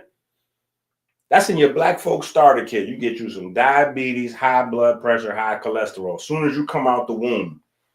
Soon as you come out the womb and the doctor slap you on the butt, you automatically, your skin gonna be dark. And they look at your parents, oh, too dark, yeah, okay. So yeah, diabetes, high blood pressure, high cholesterol. Black folks starter kit. You already know what you're dealing with. Right? But this is regulated by the sun. Directly and indirectly. Right? Indirectly is regulated by melanin and vitamin D through your angiotensin system. Right? So it regulates kidney activity, sodium retention, sodium excretion. Right? Directly through urocanic acid, right? Which comes from the skin, right? So blood pressure. So I just figured, we'll lay some of these things out just in case, because I know some folks was probably at home like, oh yeah, we know the sun gives you melanin and vitamin D. Like, oh. If it was just that, right? Because this list is too much stuff to go on. Because I didn't add dopamine, right? We didn't even put vitamin D on here yet. I didn't put vitamin D on here. I didn't put neuromelanin. I didn't put melanin. I didn't put none of the things you thought I was getting ready to put on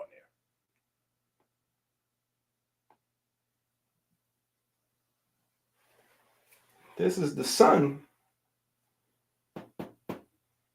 This is the sun regulating every single biological function you have every day. Every single one. There is no biological system you have in your body that's not regulated by the sun. And what I'm saying is that your ancestors knew that. I'm saying your ancestors knew that. I'm saying the comedic scientists that gave the world medicine, they knew this. They knew this. And I'm going to go a step further.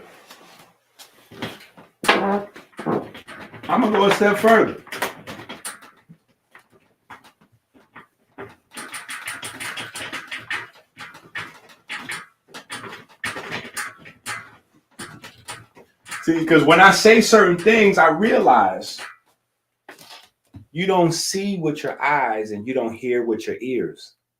You see and you hear with your mind, right? So you don't understand the significance of this.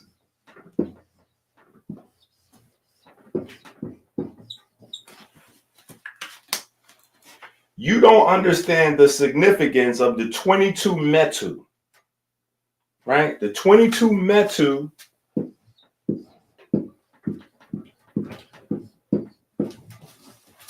right? Or vessels that connect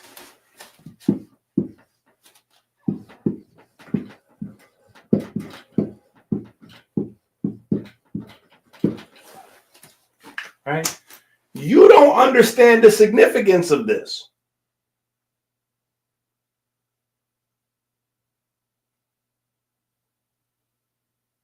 You don't get it. But then when I tell you, oh, well, it's folks that teaches this, but they teaching this in secret because they stole it, right? They stole it from you. Yeah, they stole this from you, right? And now they doing this.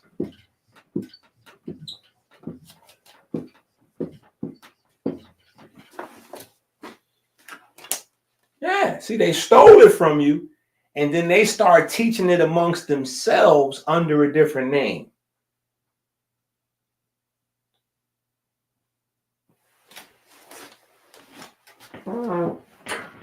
Yeah, they stole that from you, right?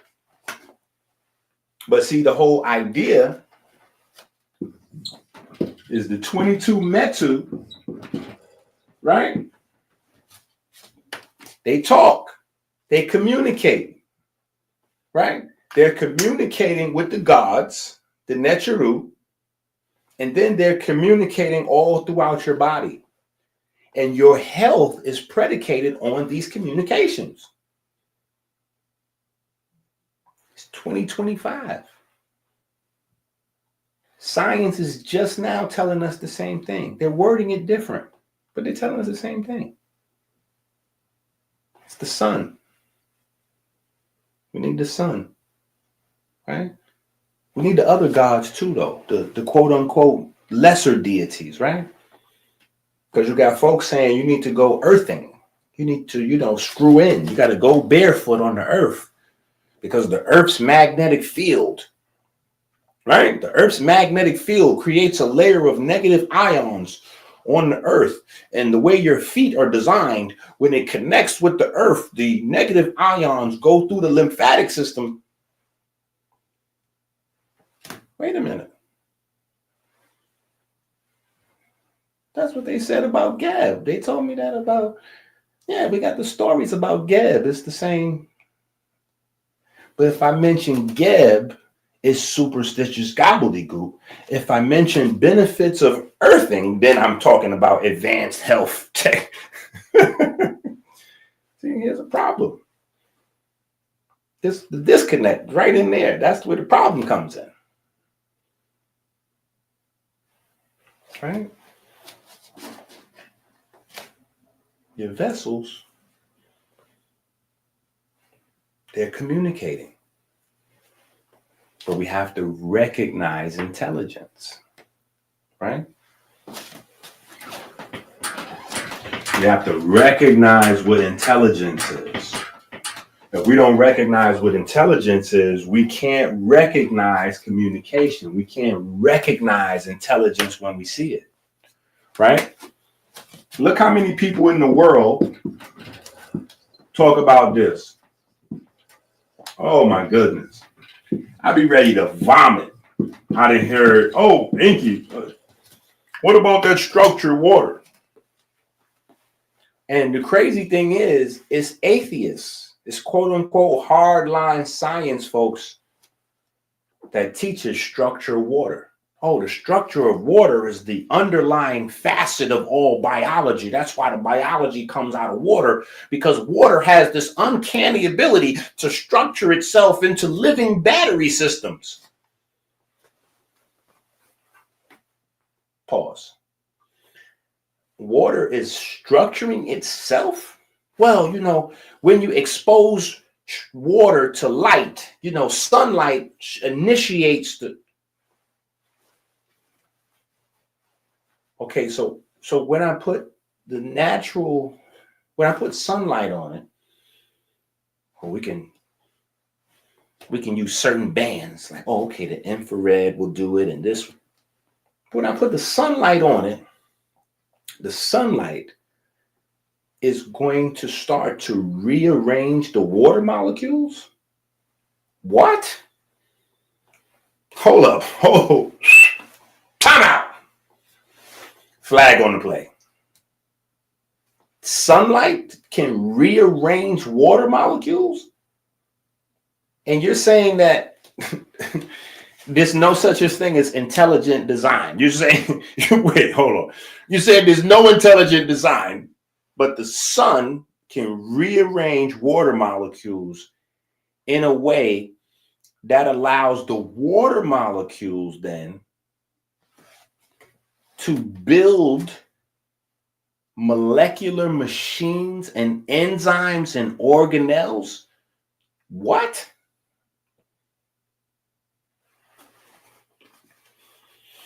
What is being transferred inside that organizational capacity? Has to be information, right? Information. Sunlight is imparting information into the water. That information is restructuring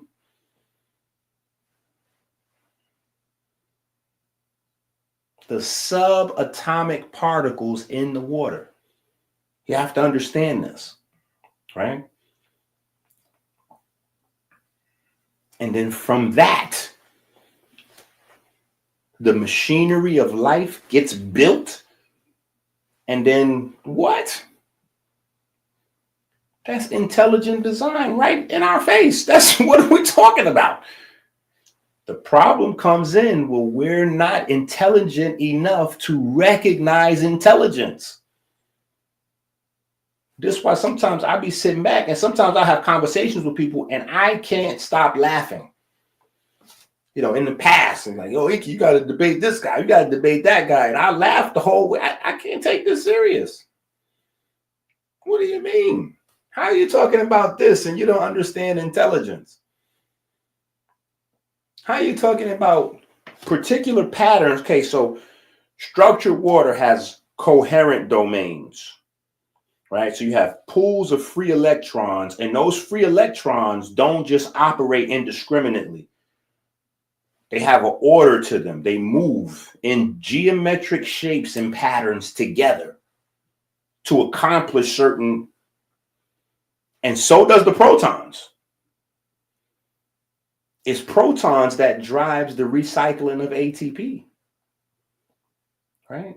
And mind you, when we talk about electrons and protons, science is not even sure what it is that we're talking about. Because science tells you that sometimes subatomic particles are particles and sometimes subatomic particles are waves. So what are we dealing? What are we talking about?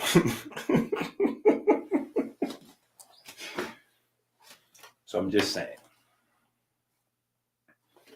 we gotta take this. Sunlight rearranges molecules.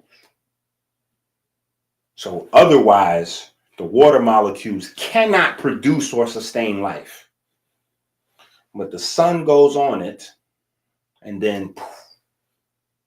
So what I'm saying is that your ancestors, they knew that whole list. They knew that all of your biological systems run based on the sun. They knew that water produces and sustains life based on its ability to retain light.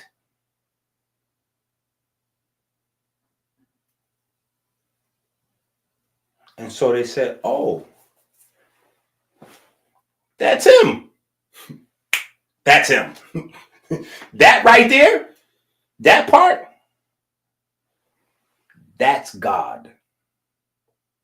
That thing. Not the sun, but the thing that's in that, whatever that's in that, whatever's coming through that, whatever's coming through the star, that's the sun, whatever that other stuff is. Yeah, that part, that's what Atum is. That's what Re is. That's what Kepra is. That's what Yahweh is. That's what Aten is. Right? That's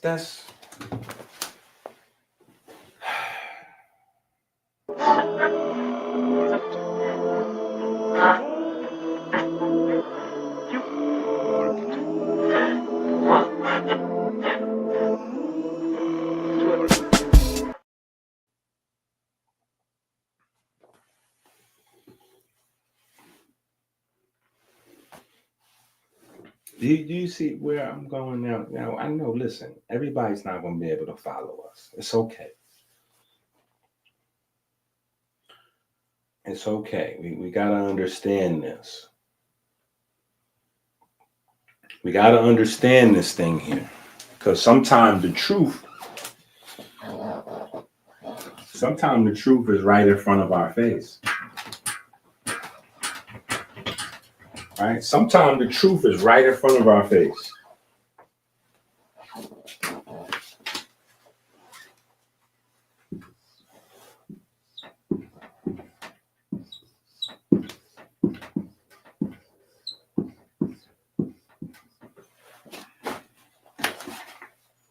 Energy. Sometimes the truth is right in front of our face. That's the best hiding place. Energy. What is energy?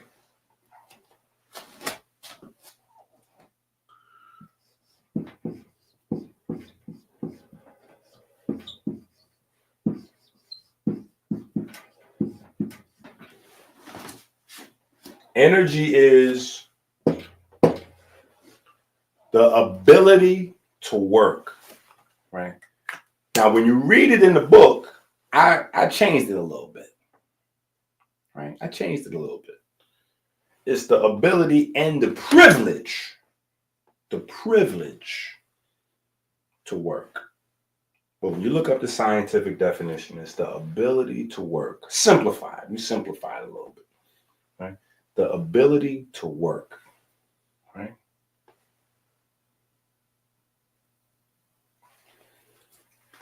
What you may not have noticed is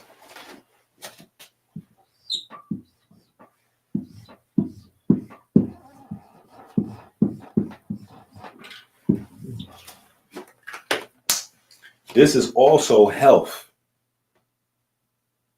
This is also health.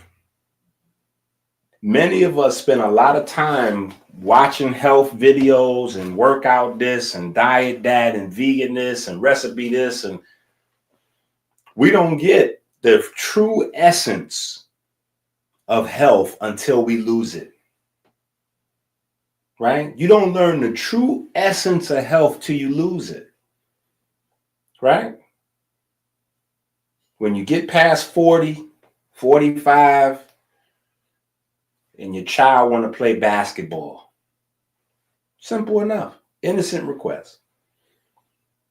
Dad, let's go to the basketball court. Ooh. Oh yeah, no, I can't play no ball. I'll take you out there. I'll go with you out there, but I can't play no ball. My knees don't work like they used to. Yeah, my knees don't work like they used to. When it's time to get with your lady, or ladies, when it's time to get with your husband, you know,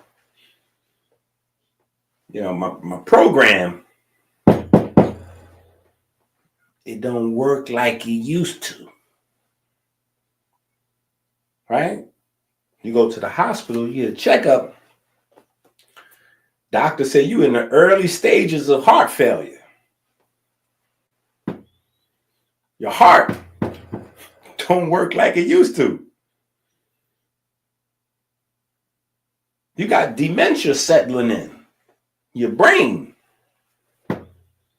don't work like it used to. You don't know what it is. You got diverticulitis, or, when you eat, you having painful bowel movements. Either the water turned red or the poop is black. Either way, somehow you're bleeding somewhere you can't poop without bleeding. Your digestive system don't work like it used to. Right?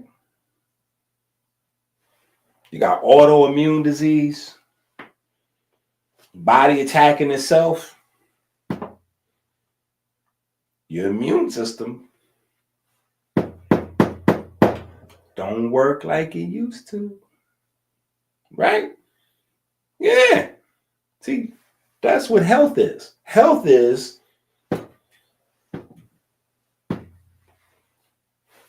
just that simple.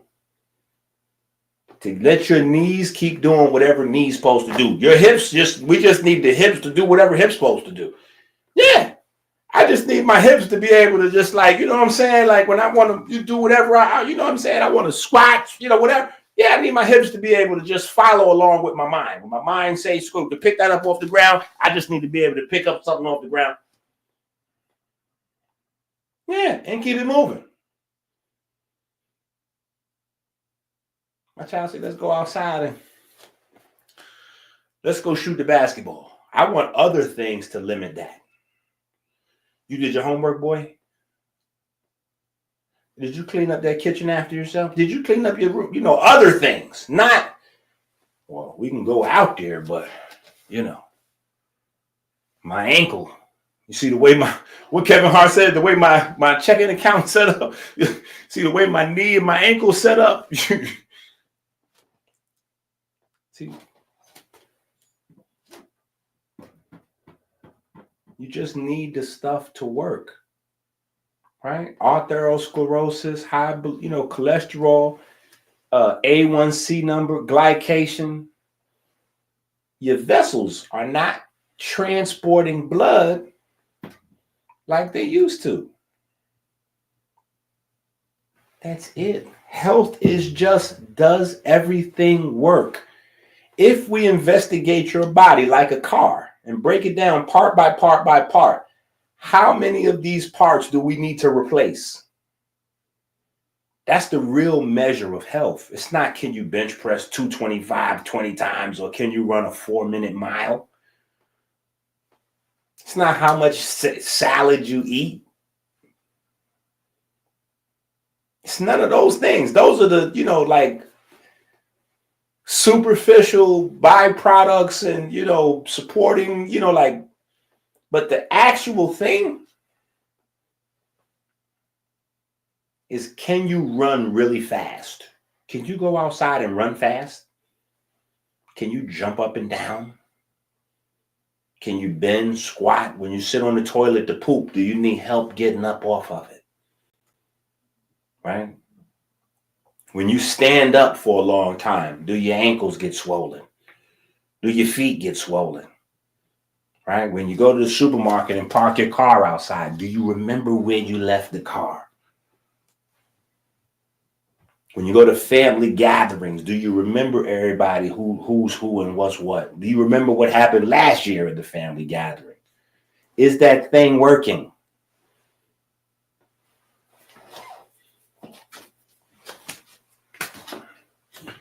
So we have to understand this to narrow this down. The thing that gives us all of our energy is the thing that gives us the ability to work. It's the thing that gives us health. Your ancestors knew that. That's why I'm taking my time with it, because I want this to stick. I want you to get this. We'll repeat some things. We'll go over something. I need you to get this locked in there. The thing giving us the energy is the thing giving us the ability to work. Black folks are part of the slavery process, or the prisoners of war, however we want to phrase the transatlantic, like however we want to look at that time period. One of the most craziest things that happened during that time period is, for a lot of us, it changed how we look at the ability to work. Even now, because you're dealing with certain systems in place where somebody might be getting the credit for all your hard work, and you just don't even want to work no more. But you got to realize the ability to work is a divine blessing. It's a privilege. You don't have to work out. You get to work out. You don't have to work out. You get to work out. Because I'm telling you, because I know, because I done spoke to countless people at the end, where the diabetes is so far gone, the cancer is so far gone, and they wish they had the ability to get out on the track and walk. They wish they had the ability to walk and just feel that sunlight on their face again. Hit that jump rope, do some jumping jacks, do the squats, the push-ups, the basic stuff that we do in our prayer, right? Some of y'all be skipping out on. I know y'all ain't doing it 5 times a day like y'all supposed to be. 6 o'clock, 12 o'clock, 3 o'clock, 6 o'clock, 9 o'clock. I know y'all ain't doing it like y'all supposed to be doing.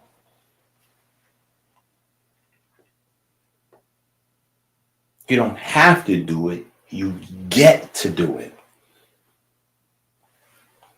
So that all your stuff works. Your ancestors understood this in the quality of light.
You reading them nasty books again, right, Myron? Everybody reading those nasty books, man. You scared the hell out of me. What you talking about, man?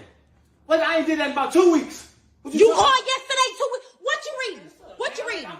You scared the goddamn book, man. Dr. EnQi. I went on Amazon and got 3 Dr. EnQi books because I'm reading about melatonin and biochemistry. What is, Myron, that's not even a, first of all, it's not melatonin and whatever it is that you just said. It's melanin and biochemistry.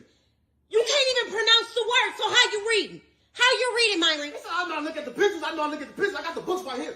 I'm looking at the pictures. You know, this ain't nothing nasty about this. So what you talking about? I got all the books right here. What you talking about? Myron, you don't even know how to read. Every time we get mail, you bring it to me. You think I don't know that? I was I hooked on Phoenix. Now, what you talking about? I was hooked on Phoenix, so I know how to read. As of when? As of when? Because first of all, hooked on phonics, I believe it's for kids.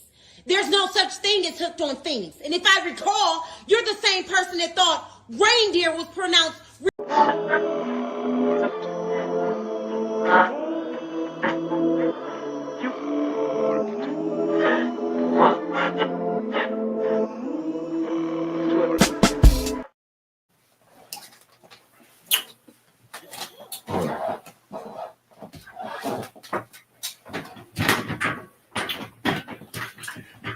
EnQi, how could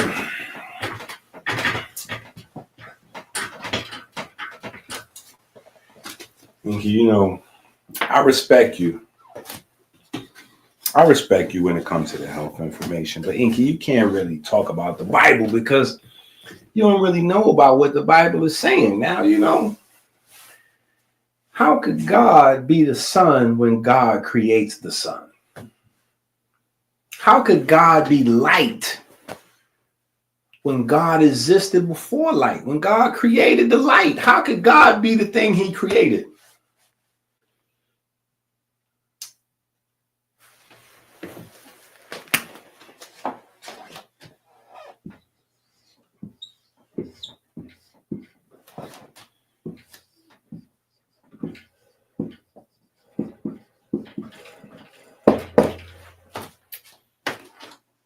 Yeah.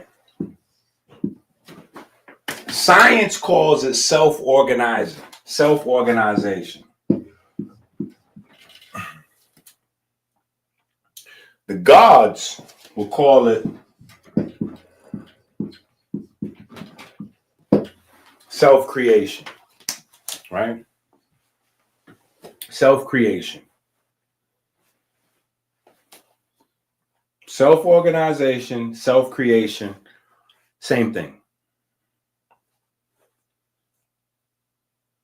Because I know that y'all are going to deal with a variety of different, you know, people trying to put you back into the, you know, back into the get out, the sunken place. They're going to try to keep you in the sunken place because that's what's going on. We're in the sunken place right now. Right? It's like we have a lot of conversations, but we don't get progress because we're in the sunken place. Right? We don't get it. Even though I know for a fact, I done said it to y'all at least 1 billion times. Right? So what happens? Right? You have an electron. An electron creates an electric field soon as it moves. Soon as it moves, electric field. Right? That electric field creates a corresponding magnetic field. Alternating electric and magnetic fields create light.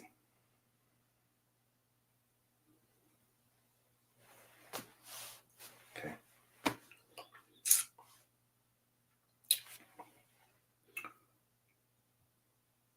In the sun, maybe we address it from a different perspective.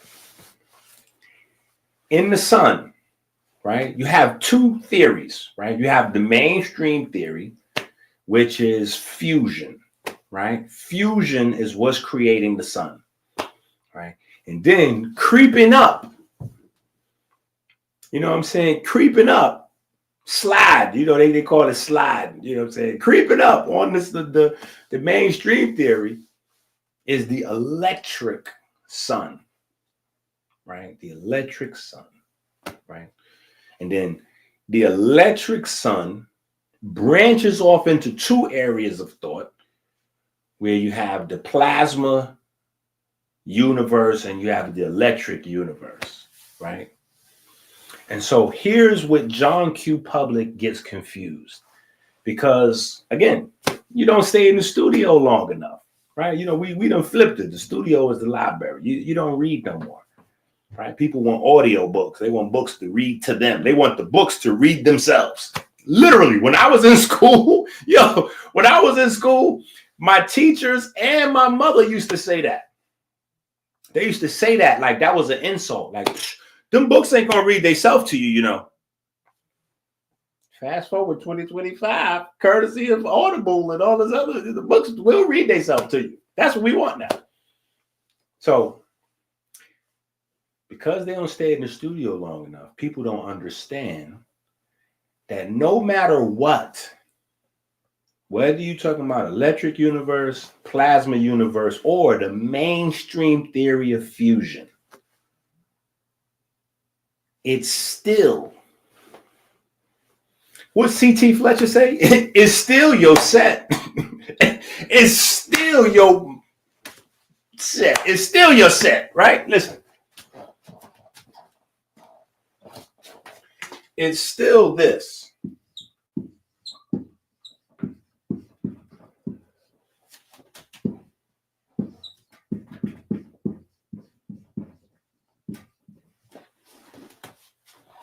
It's still this. Protons, electrons.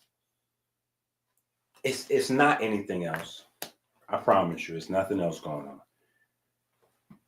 It's just this. It's just this. Right? Now, plasma universe, electric universe, they just right here with it. They just totally isolate the electron and what's going on with the electron, and boom, they ran with it.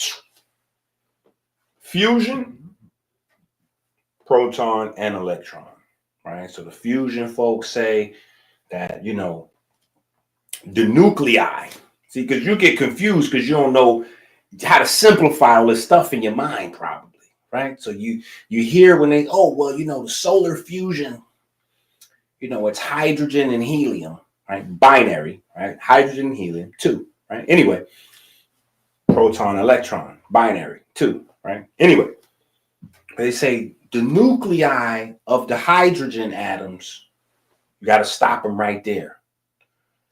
Hydrogen atoms do not have nuclei. Stop them right there.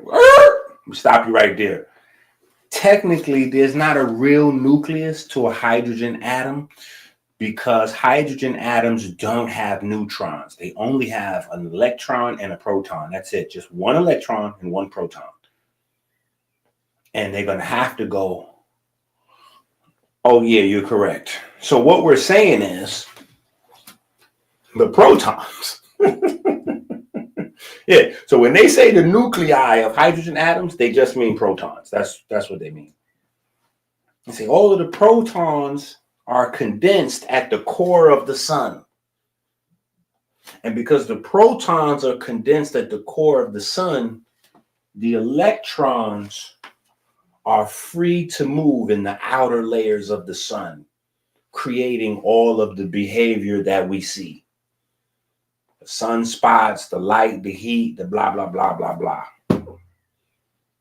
So the protons is at the core of the sun producing energy, and the electrons is, you know, showing out. Kind of like white folks and black folks playing basketball, right? White folks, they distributing, running plays, taking care of business. Black folks, they putting it through their leg, trying to dunk it backwards, showing off. Right? No, seriously. So it's still an electron, like it's plasma, just in case. Plasma is just all electrons, right? But it's not just a bunch of random electrons. Plasma is coherent electrons, right? We have to stop letting people use the word coherent and then also say that there's no intelligence, because coherent implies intelligence. Once they say that plasma is a coherent group of electrons, that means that those electrons are working together. Yeah, like how you see a flock of birds in the sky flying together. That's what plasma is, but just electrons.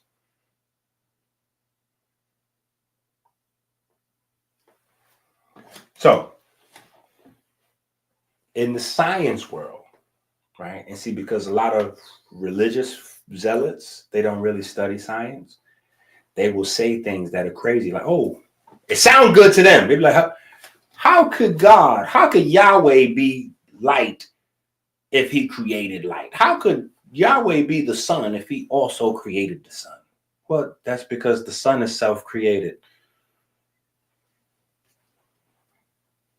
Yeah, it creates itself. It's not a man that went up there and made the sun. The sun made itself.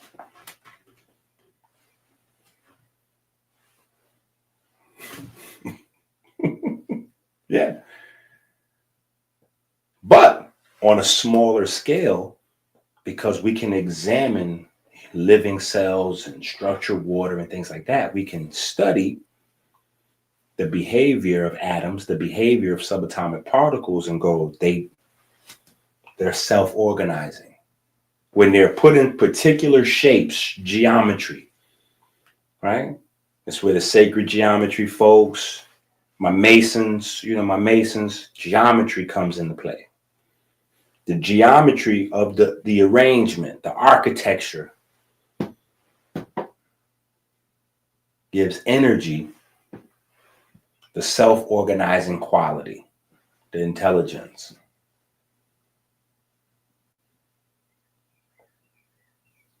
I want us to get all this. I want us to get this so we don't have nothing blocking us when we moving how we need to move now. Right? Because you got a lot of nonsensical foolishness out there. Right?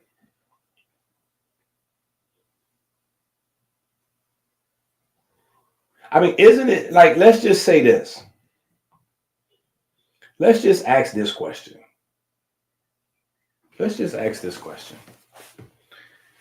Your brain, right? Your brain activity is tracked with magnetic machines, right? So your brain has the ability to process information. And the magnetic strength of your brain, like the magnetic strength of the sun is literally millions of times stronger than your brains. What kind of level of arrogance? So obvious, either we don't understand memory, and it's crazy to say that because we have laptops, we have cell phones. So obviously we understand memory. But John Q. Public has never, people use cell phones and don't know how they work. People use hard drives and they don't know how the hard drive works. They don't realize that inside the hard drive is nothing but crystals and magnets. It's just the weird stuff that the conscious folks be running. Oh, you got magnets and crystals and yeah, what's all that weird? That's, well, you got some too. It's in your hard drive, your cell phone, your laptop. Yeah, you got some crystals and magnets. Only difference is the folks that are creating the laptops and the cell phones, they understand specific arrangements. They understand geometry. They understand self-organization. They understand how to convert energy. They understand that converting energy creates information. So they can store information and then transmit information over long distances, right? As electricity, as light or radio waves, right? Because they know how to translate that energy organized in patterns so that it switches back. And once I broadcast the radio wave from here, like I say whatever I'm saying in my voice, then the phone records it with magnets. and translates it with copper and then sends it wirelessly who knows where. And then somebody on the other side, they got the same setup in their hand, and then my voice comes out. Because the satellites and antennas then caught it and routed it, boop, boop, boop, boop, boop. The wireless signal is traveling as light. And then on the other side, somebody got the cell phone or walkie-talkie or radio or TV. Or right now, this is going into my laptop and going to my Wi-Fi, to my router, my wireless router that is popping up on your screen. You catching visual, audio, everything. Yeah. This is light. Light is doing this. Our understanding of light is doing this. So how is it that we live in a world where all of our technology is about light being able to encode data, store data, transmit data, and the biggest light source in the solar system? We're like, oh no, that's a dumb thing. That's just, that thing doesn't process information. It can't process information. Wait, what? Yeah, that thing up there, the largest magnet in our solar system, it can't store information. The sun has been here for 5 billion years absorbing information. You saying that humans in the last few hundred years, we figured out to make magnets, store information, but the thing that made humans can't.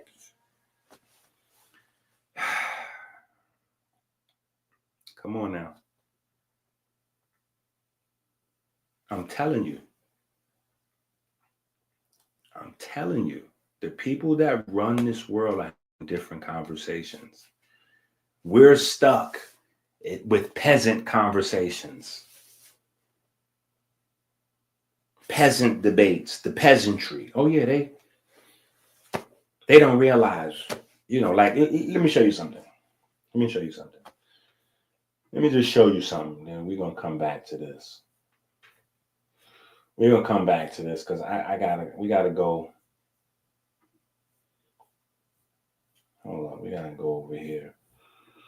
Let's go over here real quick. Okay. Let's go over here.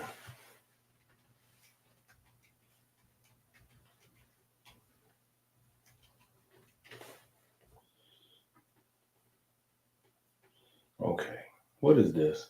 Yeah, just what is this right here? What is this? Somebody tell me what is this?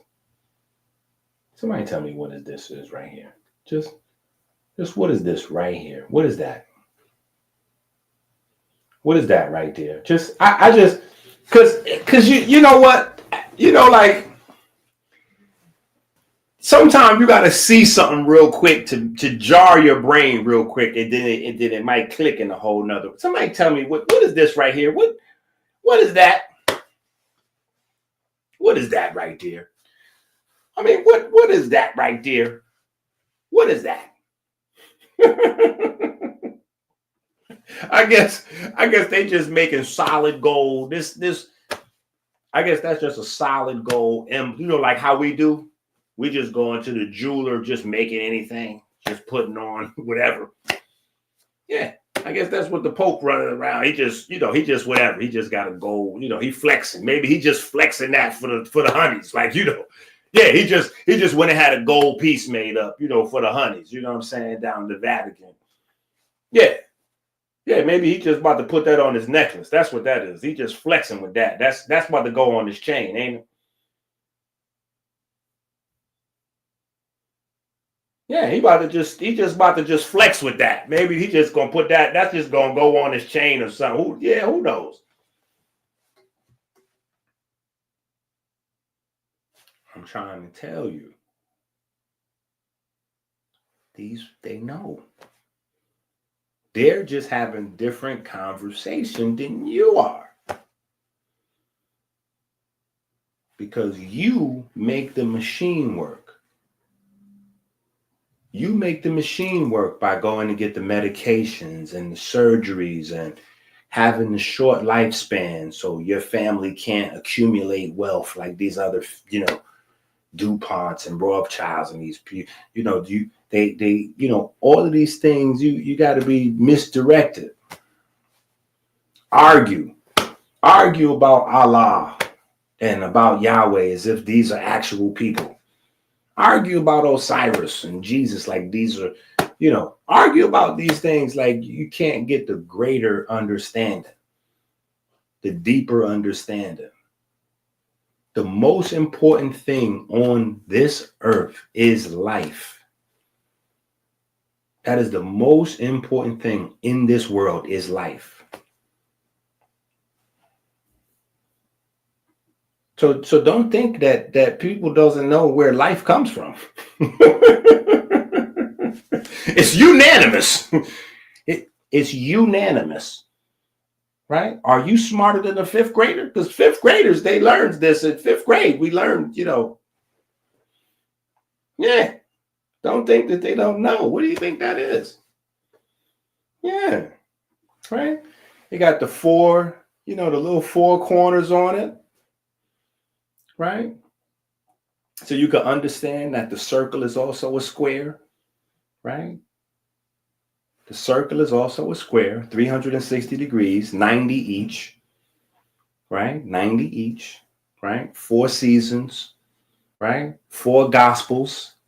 Yeah, 4 seasons, 4 gospels. Like it's right there. It's right there. It's right there.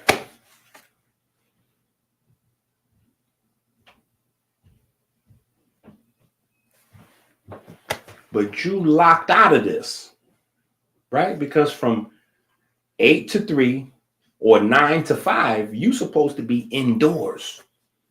Listen, from 8 to 3 or 9 to 5, you're supposed to be indoors. Yeah, you ain't supposed to be outside. Life is structured to keep you inside.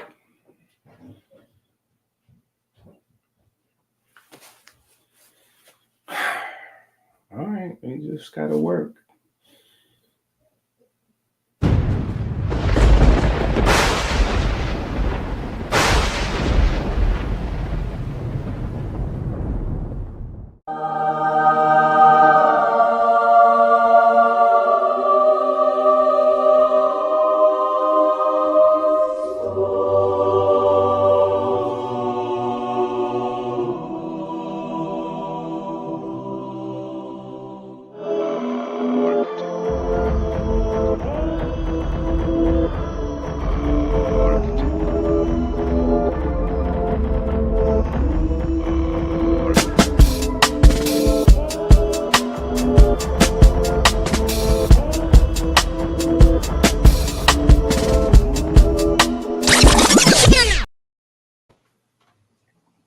Okay, look.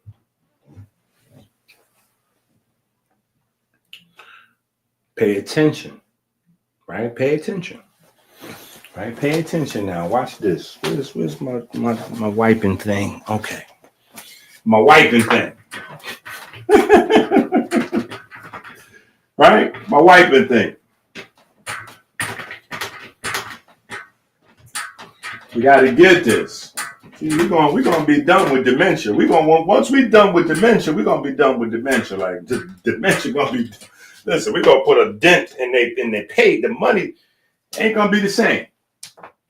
They ain't gonna be able to get that same dementia money. Folks we ain't gonna be losing our minds. We're gonna be finding them. Watch this.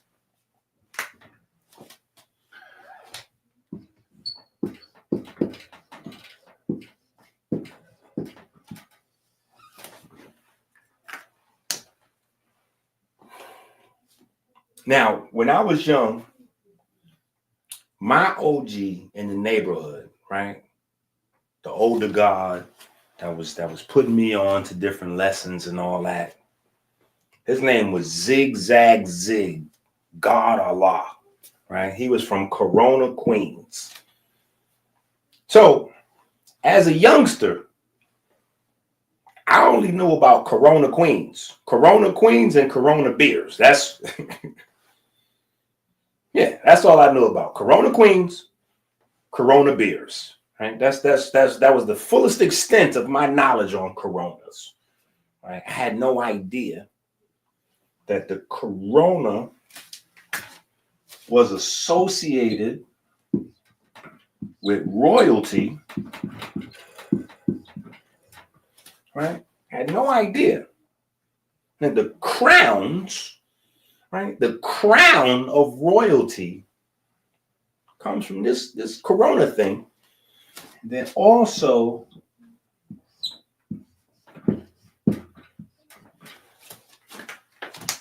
that they was teaching us about this low key, like, low key in school.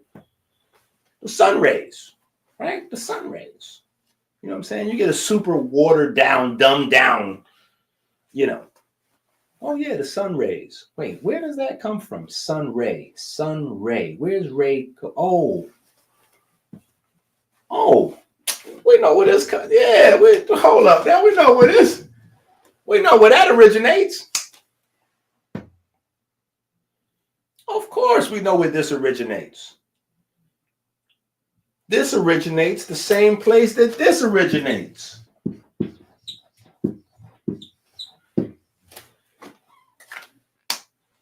Amen.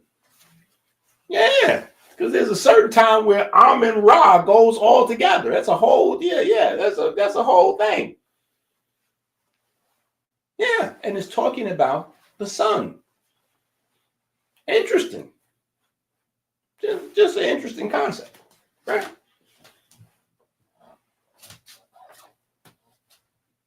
Coinky dinks, right? That's how we just, it's coinky dinks. Right? Now, did you know that this guy, this God, the God Ra or Ray, right? Because they flipped it on us, right? They flipped it on us. We had two different, so we had Ray and then we had Ra, right? Ra and Ray. It's the sun, right? But Ra is spelled R-A, Ray spelled R-E. So in English, Ray is not spelled R-E, Ray is spelled R-A like Ra. It's all right. Listen, it's okay. We're reading books now. It's all right. We'll get it. We'll get hold to it. You know how they say in the South, we can get hold to it. We get hold to it. So, did you know that Ray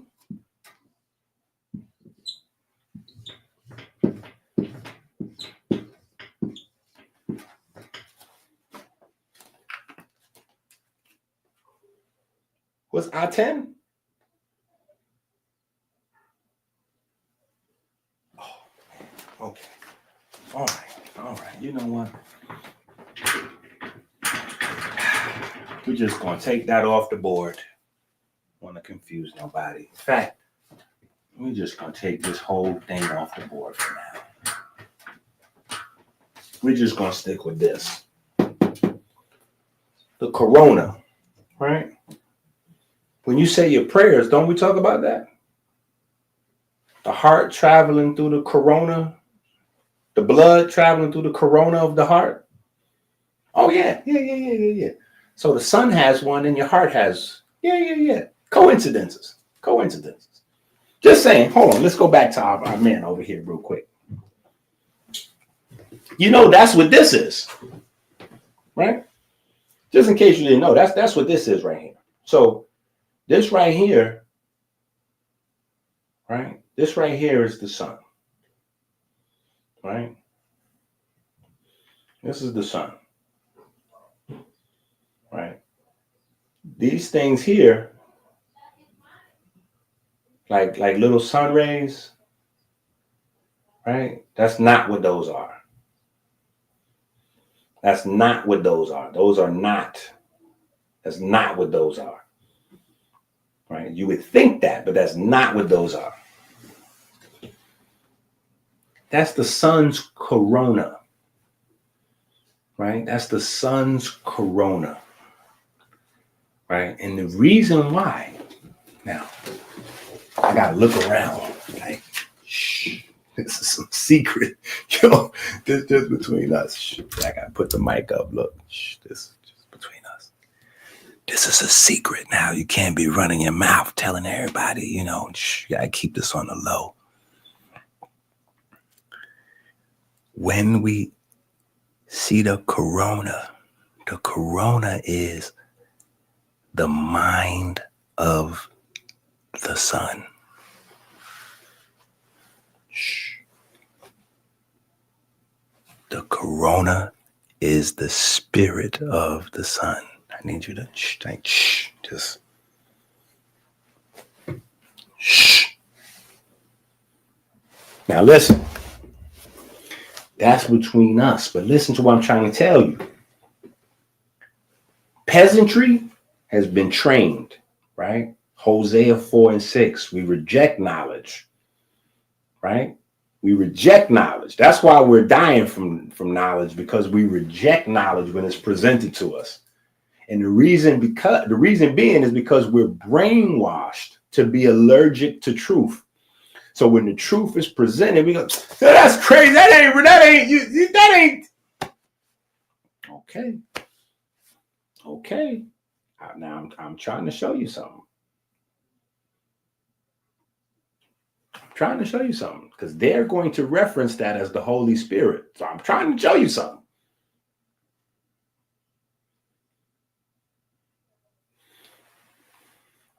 This is the most mysterious thing in our known solar system, in our known universe. This is the most mysterious thing. They only have theories about this, period. And there's about 20 different theories about this. There's no facts on the corona. There's no facts on the corona of the sun. There's no facts. Scientifically, it doesn't work. They have theories, but the theories don't work. And the reason why the theories don't work is because in order for the theory to work, they would have to start reevaluating the laws of thermodynamics.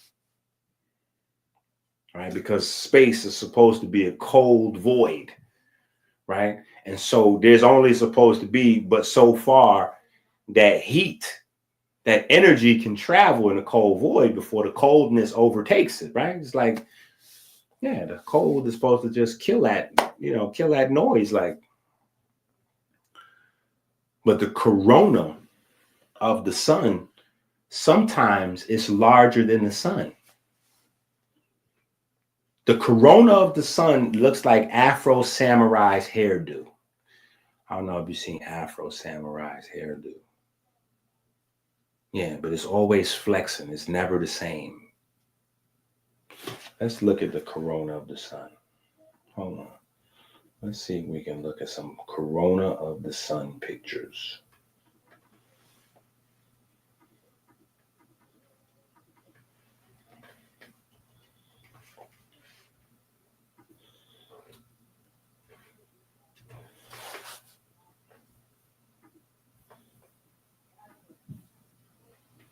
Look at this. Look at this. Yeah, look at this. This all out here, all this out here is the corona of the sun. You see, you got it written right there.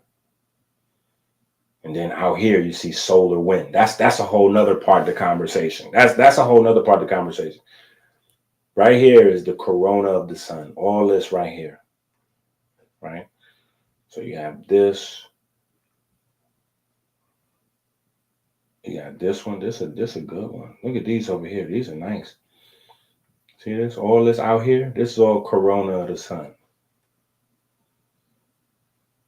Right?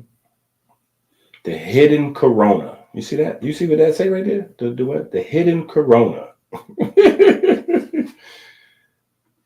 What this one say? What is the sun's corona?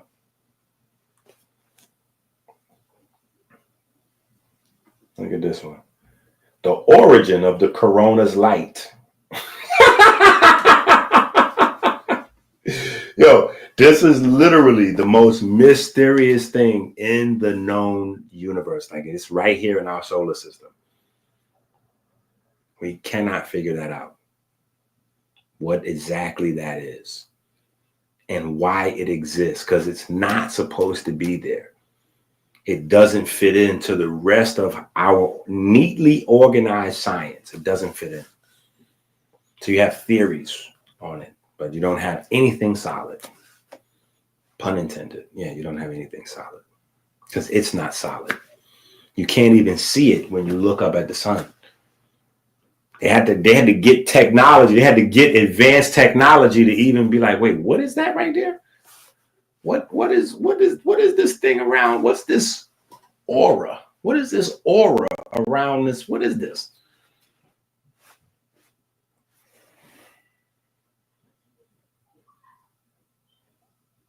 Now the problem is we using advanced technology to see it. How did folks 5,000 years ago know it was there?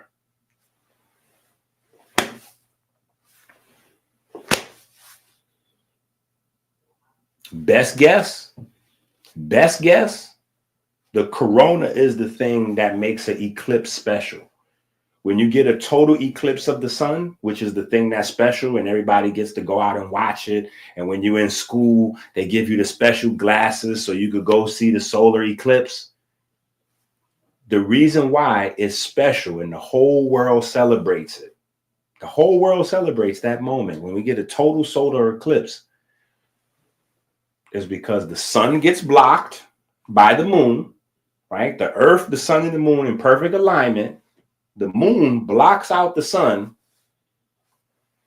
and we get to see the sun's corona. We get to look at the spirit, the mind.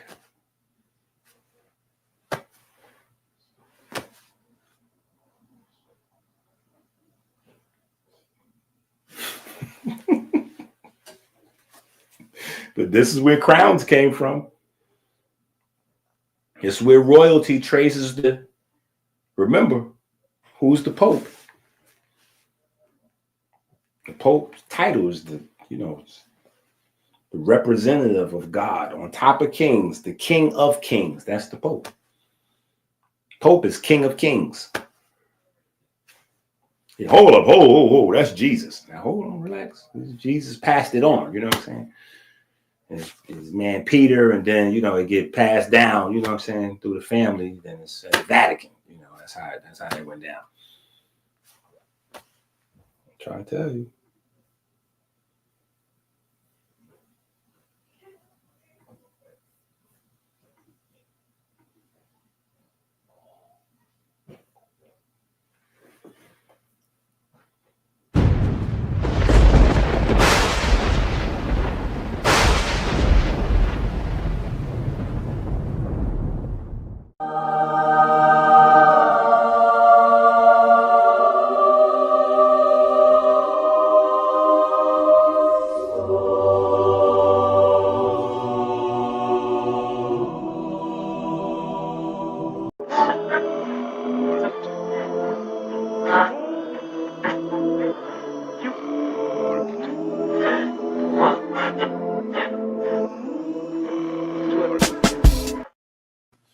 Now, here's the thing.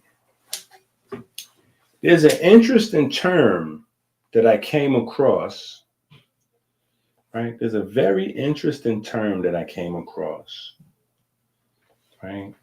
Hold on, let me find this for you. So I want you to be able to see this, right? Okay, so let me find this for you. Man, hold on, where is this? Okay, boop. Now let's throw this up in here. Bam. Okay, look at that right there. All right, that's the new book right there. We talking about this, right? Now see, look at that. You see that right there, the book cover? Right, look at this word right here. You see that word right there? The Malamu of God. Ooh-wee. Is that a mouthful right there? Is that a mouthful right there? Man, when we trace the etymology for black and we got to stop we got to stop when we get to like the Greco-Roman, like when we get to that Latin, you know, Milanos, right? We stuck right there. We stopped right there.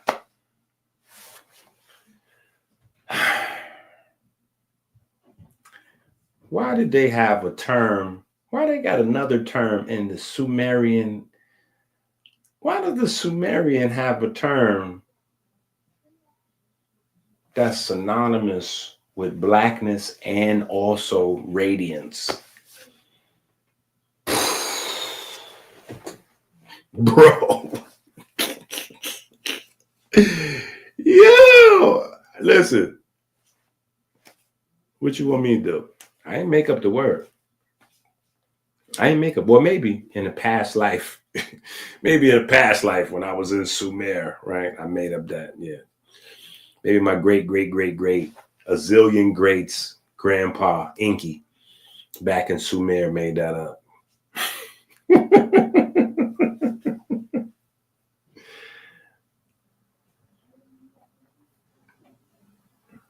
But there are passages where that word actually is used for the corona. And then later on, it was used for the fierce radiance of God. You know, the fierce, the scary radiance of God. Right? Just interesting. Just interesting. I'm just saying. It's just very interesting.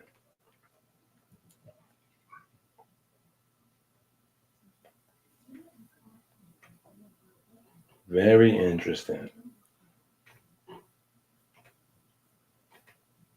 Look at this. Look at this picture right here. Look at this picture right here. This is in the book. This is in the book. Look at this. Look at this picture. That's crazy. Look at that. Hold on, let me stretch this out. You can really see it. Like,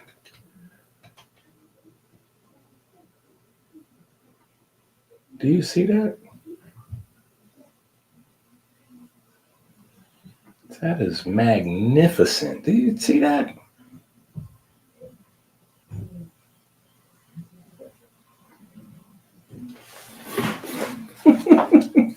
Yo, that's magnificent.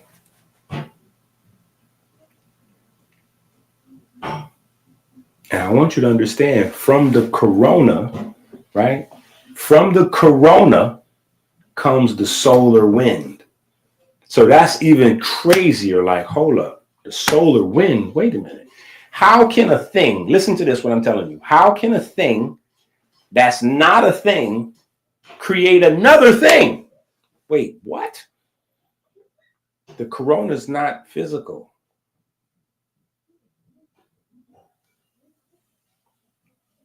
And it creates the solar wind, which is not physical. It's like the wind here. It's not physical. You can't grab the wind. You can't grab a handful of wind. Like, yo, let me get a handful of wind. You can't grab the wind. You cannot grab the wind. Like, you can't grab the. Yeah. So the corona, a not tangible thing, creates another not tangible thing that travels. And so the solar wind leaves the sun and then it comes to Earth.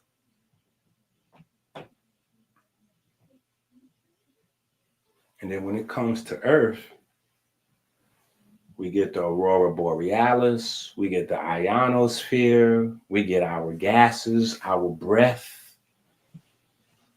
It comes from the sun. Literally, what we're breathing in comes from the sun, solar wind. Fertilize the plants.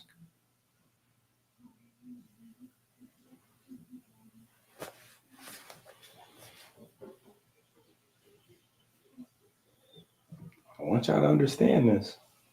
Do you see this? You see this? All this? What is, like, what do you see this? This stretches out bigger than the sun sometimes. Sometimes it's tight. You know, sometimes the sun is having a bad hair day and it's all over the place. Sometimes it's tight. You know what I'm saying? Like, And it's all over. Depends on what, what the solar activity looks like. Right? Now, here's the thing. Here's coincidence. Here's the coincidence. Here's another coincidence with Akhenaten. Right? Akhenaten.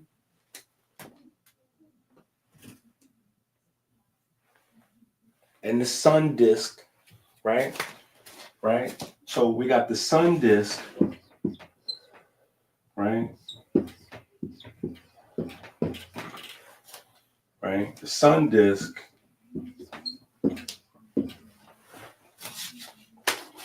.360, right? Disk, it's a circle, right? 360 degrees is a circle, right? Okay, cool. Now, this is Aten.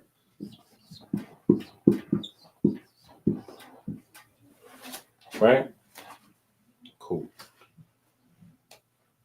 How do we measure this? How do we measure a circle?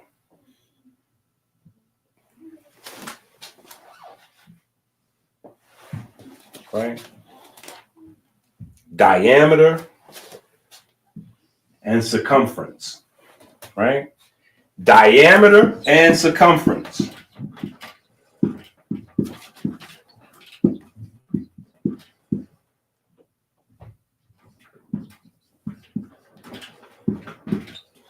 Right? That's how we measure a circle. Diameter and circumference. What is the magic number that we need in order to do that?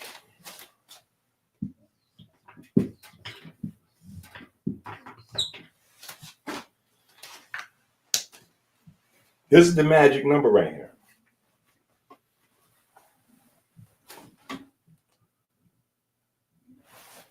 (22/7). Magic number. Gives us an approximation, right? Right? Gives us an approximation for pi. Right? I know it's just a coincidence that this is the formula for the Bible. Right? In 7 days, God created everything with the 22 Hebrew letters, right?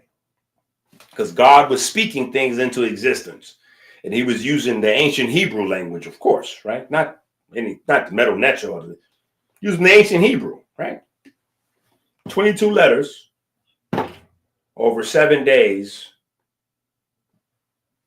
Just so happens this number pops up. Just so happens.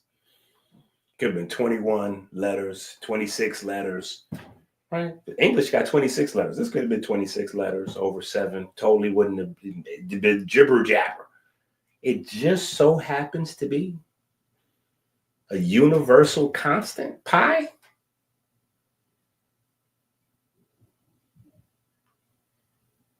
It just so happens to be that, right? Now, mind you,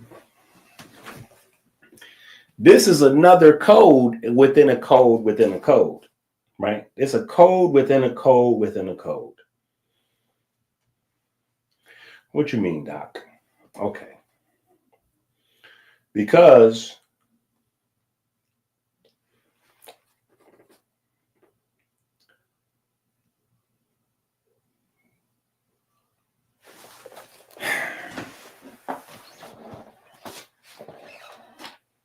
the sun, okay, so Earth is in a sweet spot, right? Earth is in a sweet spot.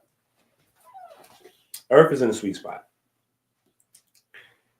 And the reason why Earth is in a sweet spot is because the sun is literally like 400 times the distance and the size of the moon. Now, not only is that required for us to be in that sweet spot in the solar system, but it's because of that sweet spot that we get an eclipse that we're able to see the corona.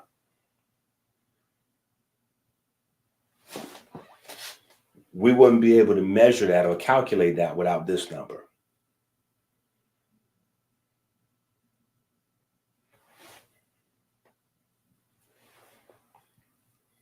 Which also, if we change these numbers and move them around, right? If we move these numbers around a little bit, right? This number happens to be super important, right? Right? This number happens to be important, right? Because we got what? 7.365 is our blood pH. That's intelligence right there. 7 days a week, 365 days a year. That's your blood pH. Your entire body is balanced on this number, which so happens to be the number of days in a week and the days in a year, governed by the movement of this. Okay. I'm just saying, we just pointing out some coinky dinks. That's all. These just coinky dinks. I know these just coinky dinks. I know these is just coinky dinks. Right? So this is where we have to get to the nitty gritty here. Right? This is where we have to get to the nitty gritty. That's all right.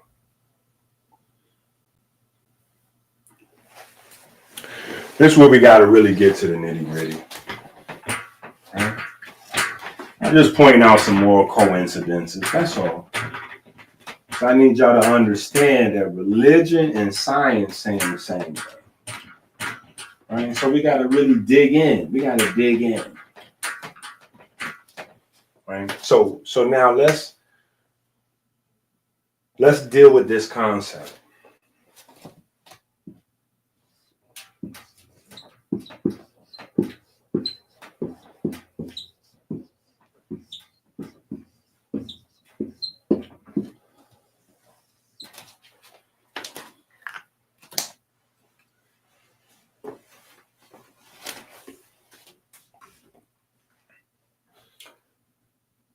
Let's let this sink into our bones on this beautiful Sunday. It's nice and sunny out. I could be out there in the sun, but I'm inside with y'all. So let's deal with this concept. Let's unpack this. Because now that we know, because remember, I've been saying this for 10 years, right? We breathe in light and we breathe out light, right?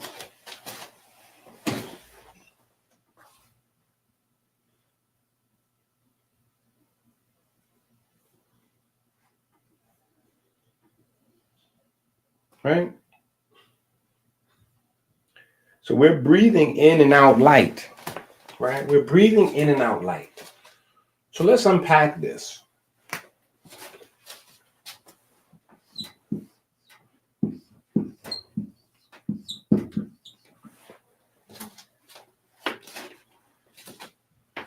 Let's unpack this.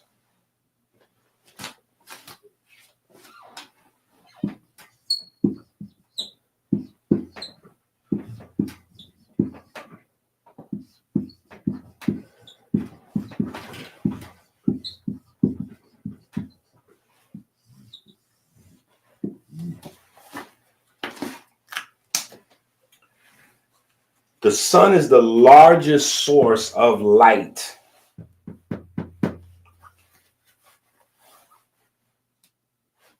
Data transmission. Listen, the sun is the largest source of data transmission in our known universe. For us, because it's so close. I mean, there's bigger stars out there, but the sun is right there on us. So that the largest source of data transmission for us is the sun.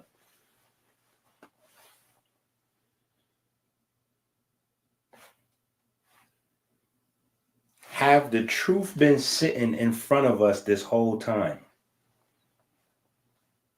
We searching for the truth. You can't find it. Why? It's right on your nose, like my glasses, right? What does it mean to breathe? What does it mean to breathe? Right? What is it called?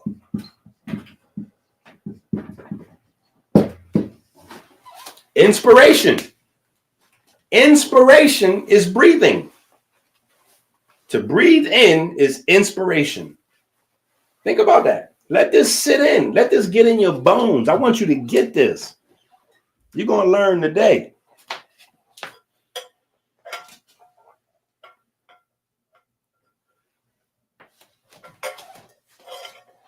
The truth been sitting right there in front of you all this time.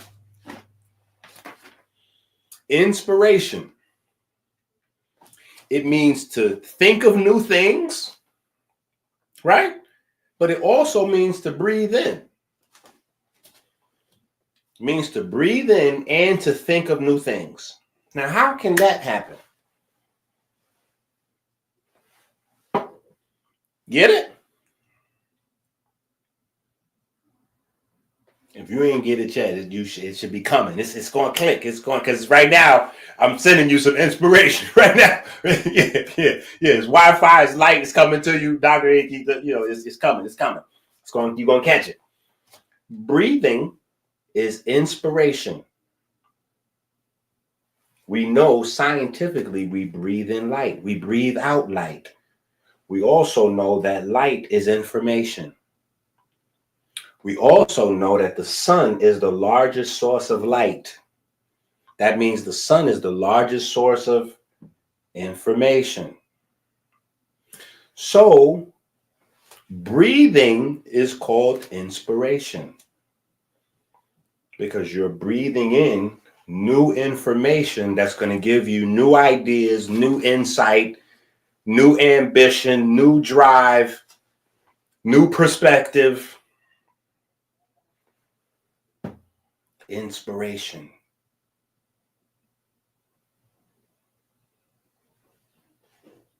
The same way the sun, right?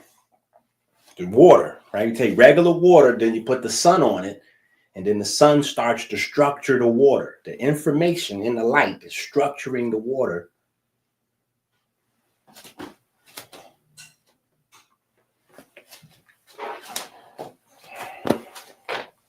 I'm going to say it every way I can say it now.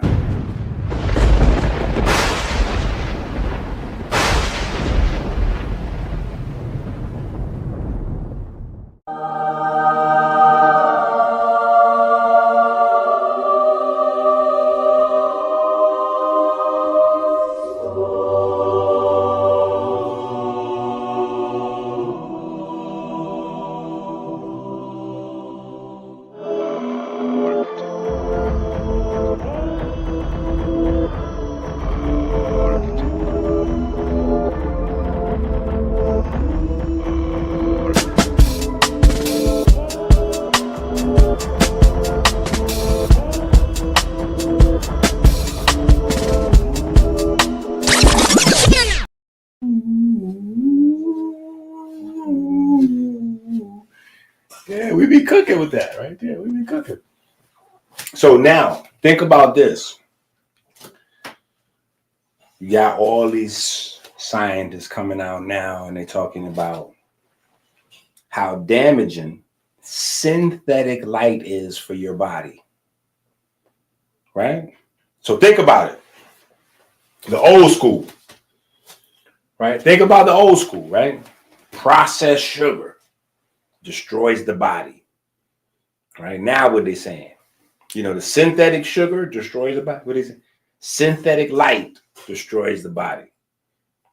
Well, what do they call processed sugar or synthetic sugar? What do they call that?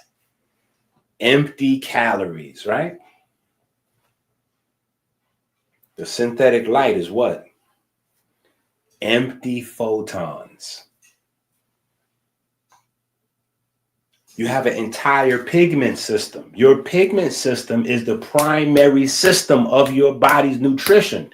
Your pigment system is there to interpret this information.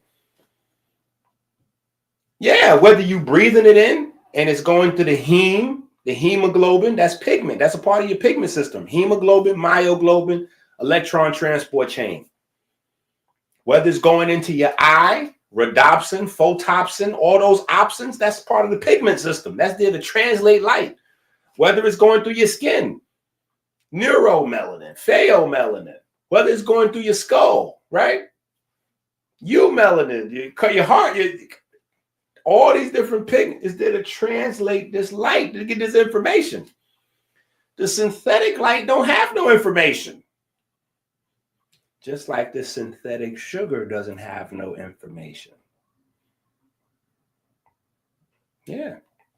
The sun is magnetic, right? The sun is the piece with the magnetic. That's the piece with the magnetic. Come on.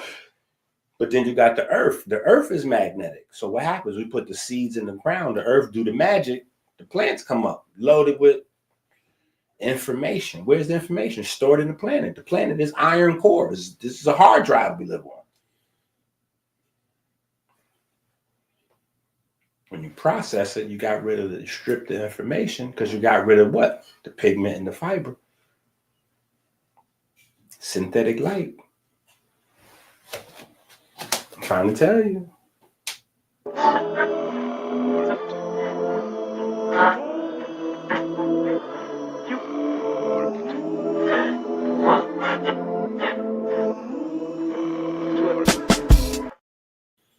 Ooh. Ooh. Come on now. Look. Listen. I'm trying to tell y'all something, man. Listen. Today is a special listen. You better subscribe, send the Cash App, send the super chat, back the bank up, drop 1,000, drop 10,000 today for the Cash App. If you know what you're getting.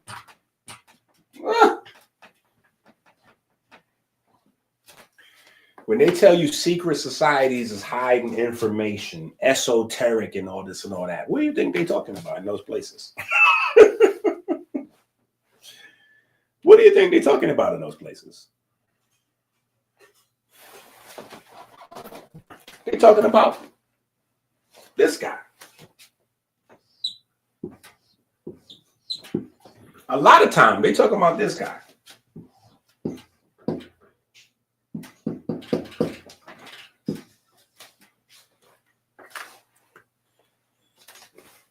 Dr. Kepper, right? That's really my middle name, right? So you see, back in the day, sometime I used to put on the video, instead of Dr. EnQi, I used to put Dr. Kepper, right? But this guy right here, this was like the esoteric among the esoteric. Even among the comedic scientists, you know, Kepler, right? This is the English Kepler, right? But Kepler, right? You would spell it to get the right pronunciation. You would flip those around, right? Something like that. Put the ray in, right? But the English version, right? Am I my brother's keeper, right? So this was the one though, right? Because then you had the two. And, you know, I broke that down.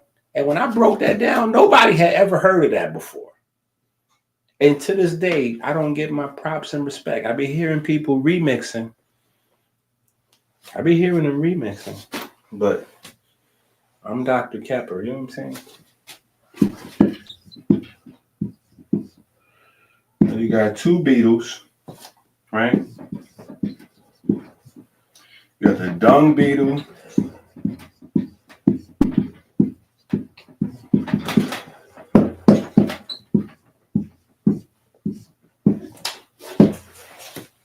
Right now, both of these beetles, right, represent the sun in different ways, right? So in a sense, the dung beetle was more like the apprentice, right? The entered apprentice. Think of it like that, right? You know, the novice, the rookie, right? The rough ashlar, right? The transformative beetle was your adept, right? The transformative beetle was your, you know, your smooth stone, you know, perfected, learned man, right? A learned man, right? The transformative beetle we know of today as a firefly. Those are not flies, those are beetles. And they give off their own light. They give off their own light. They're an example of bioluminescence. So when they got Kepler in the lessons, this is one of the reasons why Kepler is the sun god, right? Kepler is the rising sun coming out of the underworld, right? Coming out of the waters anew, coming out of the neater world, right? Coming out of the underworld, right? That's Kepler, right? Beetles create their own light. Transformative beetles, right? Then you have the dung beetle, right? The dung beetle is the hard worker, right? The dung beetle recycles, right? The dung beetle understands the secret of life on this earth, how rock was turned into soil. Rock was turned into soil by single cell organisms, the algae, right? Anyway, another conversation, right? Because the algae got the pigment and the pigment flows and we get crazy. Anyway, because I'm going somewhere with this, right? This is the esoteric sun god here. Behind Re, behind Aten, right? Aten doesn't reach its climax without the dung beetle pushing them into position, right? So Kepler represents the science of being a sun god, because people with a surface level understanding, they believe when you're saying that Yahweh is a sun god or Ra is a sun god, saying, oh, Ra is the sun. So you worship the sun. You think that the sun is a god. No, it's the force behind the sun, the intelligence behind the sun, the organizing principle behind the sun that radiates through the sun. Kepler. Right? Why is this important to this conversation? Well, because Kepler just so happens to be, wait for it. Kepler just so happens to be the original symbol of the Israelite royalty, the royal seal of ancient Israel. Right? Let's just put our debate aside of whether Israel is actually a place. Let's just park that for a second. The ancient royal seal of Israel is this.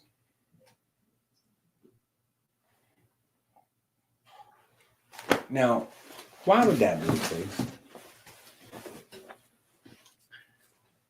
Why would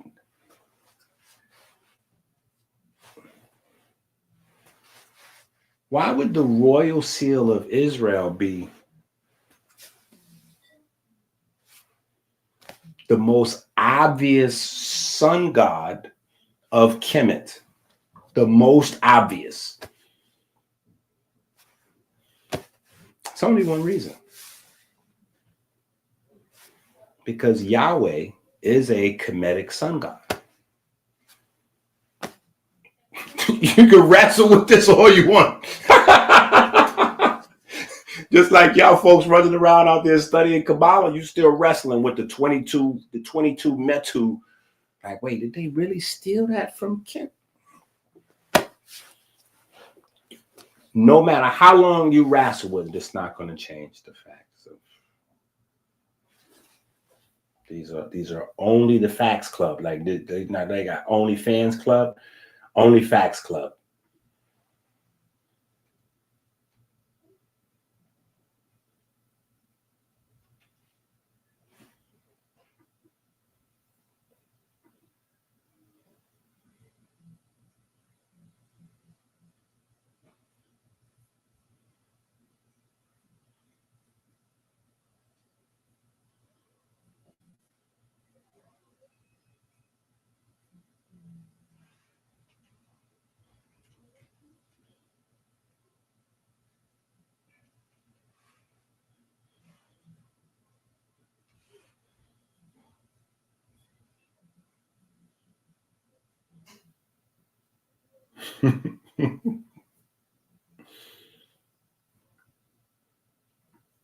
All right, hold on. We're gonna check out the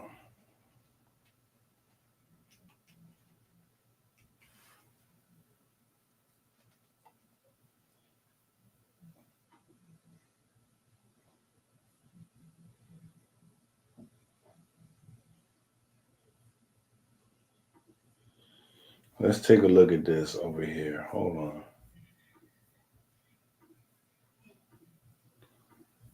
Let's just look at this real quick.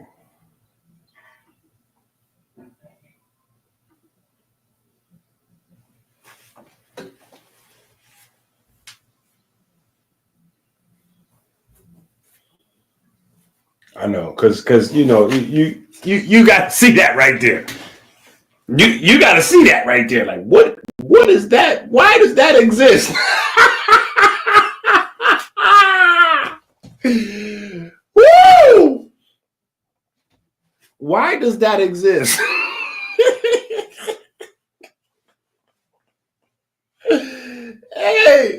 Hey, why does that exist? That should not exist. Listen, the Bible tell you, God, Yahweh in the Bible say, I'm a jealous El. Don't put no other gods before me. Don't put no other gods before me. So,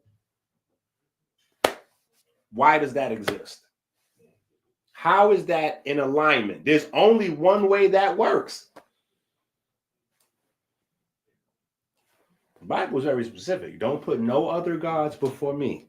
So the only way that would be okay being there is if that he is I am him, slim with the tilted brim. It's only one way that's okay with being there. There's only one way that makes sense for that to be the royal seal. Come on now.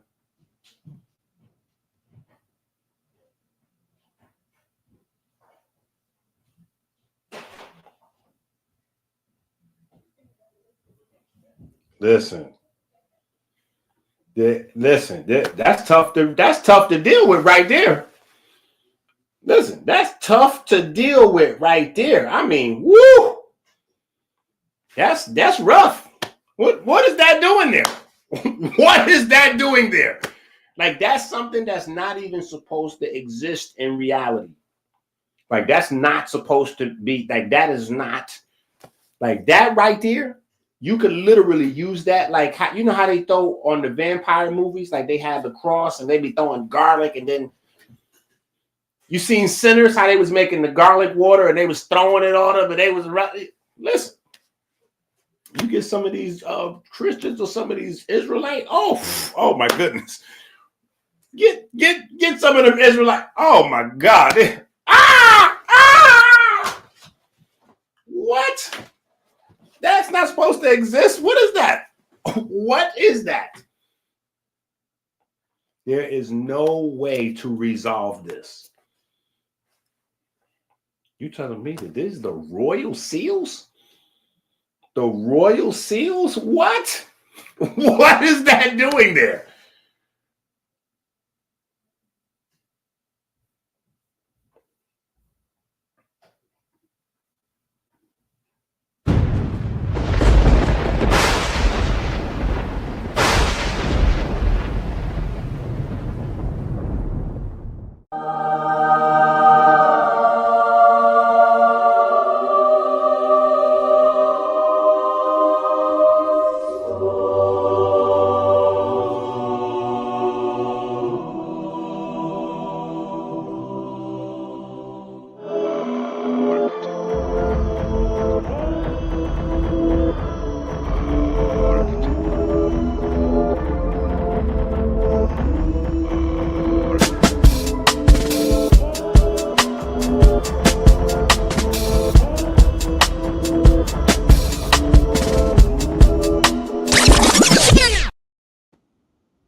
Yeah.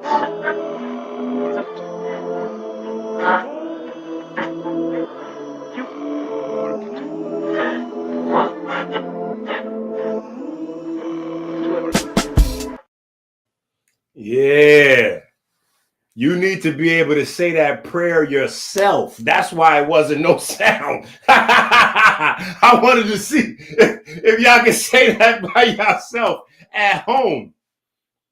Yeah, I wanted to see who got it memorized already. Yeah, who got that memorized already?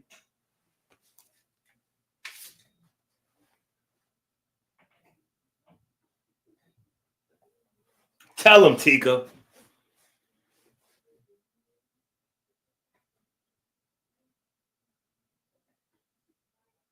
She knew. Yeah. Yeah, I was like, you know what? I wonder how many people got this thing committed to memory just yet? Yeah. Because we got to understand, listen, this whole comedic science, it revolves around our anatomy. See, look at this. Now look at this. Why? Look at this. Now we don't went, we hold on. Let me just show y'all this real quick. Look at this here. Now look at that. I mean, what we doing here? Do you see what? I just want to know if you see the levels. Do you see the levels?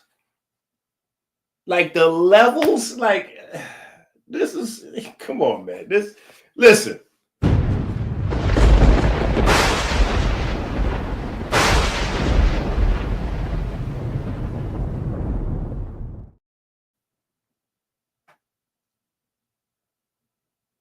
You see our moon right there?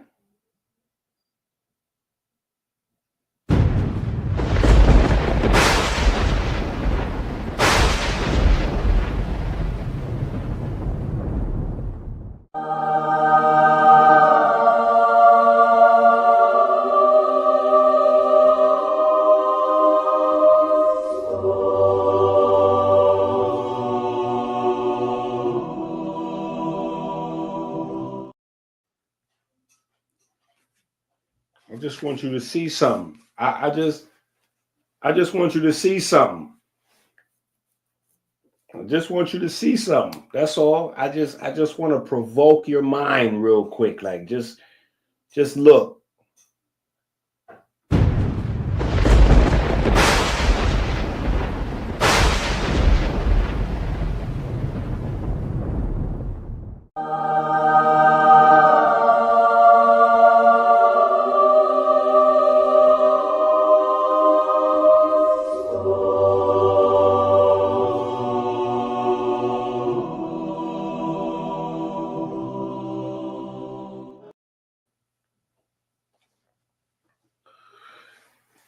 Even if we go to Edfu, where the god Horus is bedet Edfu, is known as both the winged sun disk and flying scarab beetle.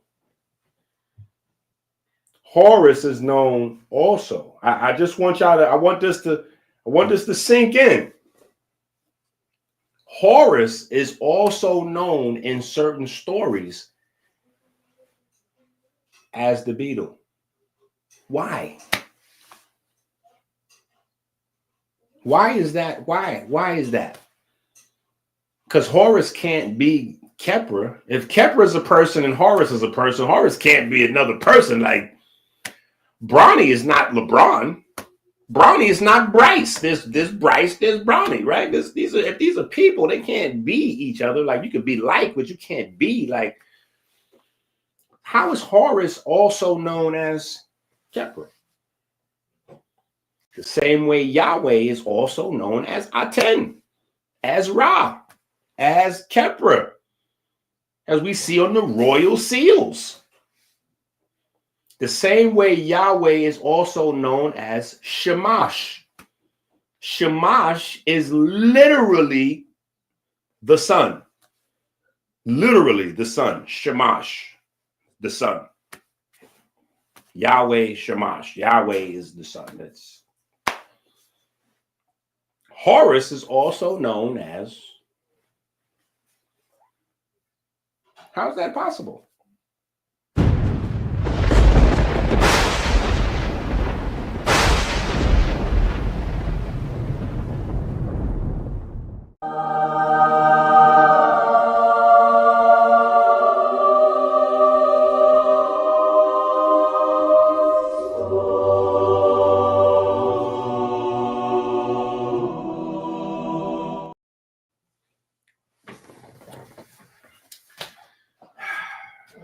Let me tell you something else. Y'all folks that be talking that Grand Lodge talk. Y'all folks that be talking that Grand Lodge talk. Hold on, let me show you something. You be talking that Grand Lodge talk.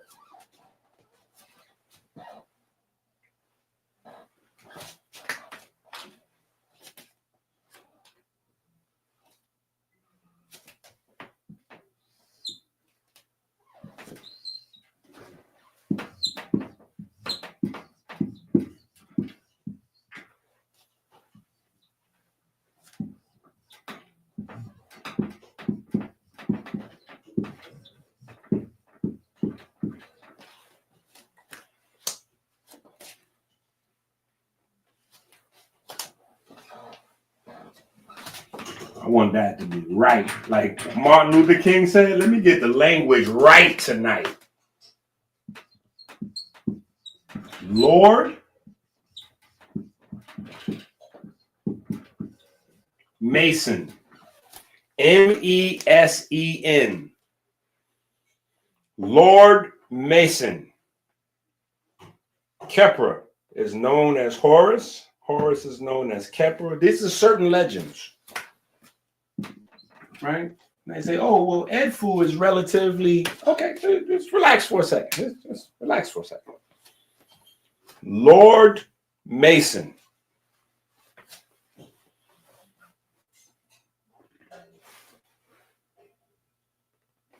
See, inside the lodge,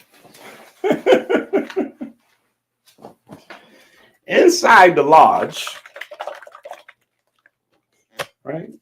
There's some stuff that you just, unless you join a lodge, you're just not going, you can't look up everything on the internet. Everything's not on the internet. Right? Everything's not on the internet. But you do know that Ptah is the god of the Masons.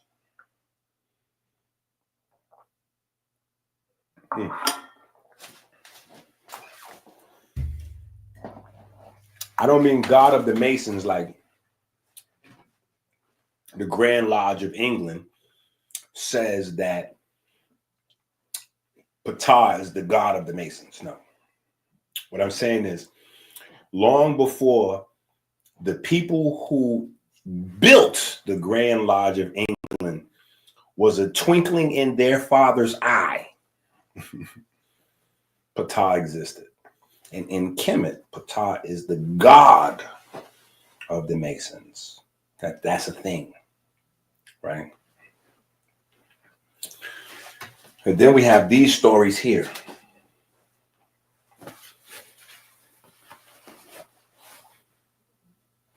What do we do with this information? We just, what do we do with this information? What do we do with this information?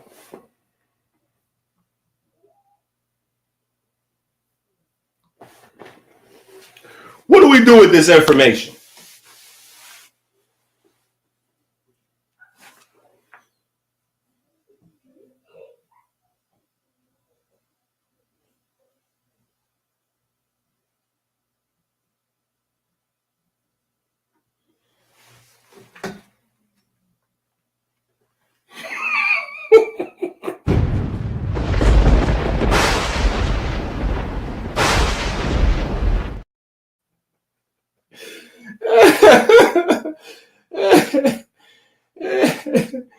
Hey, I'm just saying, hold on, because you know what? I know some of y'all might not get it, right? Y'all might not get it. Okay.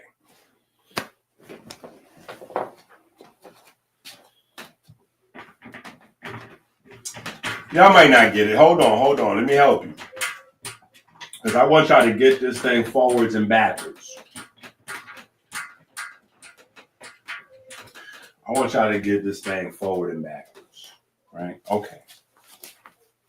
So pay attention now. We're going to bring this back around. Now watch this, right? So you got Sun gods. You're doing lips. I can't understand what you're saying, baby. Hold on. What you?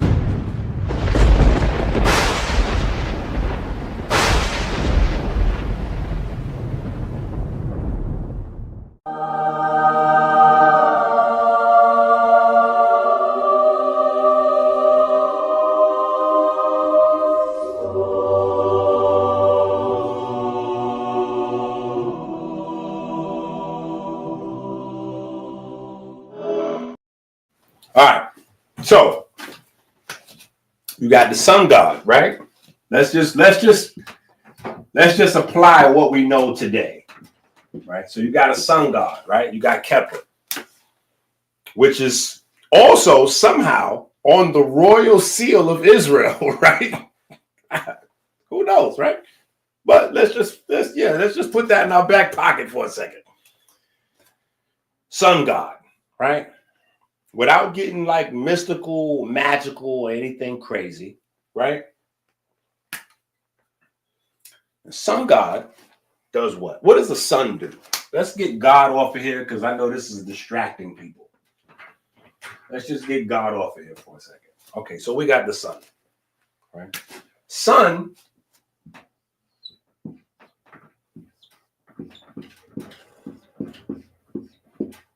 creates light, right? Sun creates light. How does one turn light, like goes backwards? How do you get light to go backwards? Right? So remember, we just discussed about, I don't know, maybe an hour or two ago, but moving electric field creates magnetic field. Alternating electric and magnetic fields creates light, right? How do you get light to then create the alternating and magnetic fields again?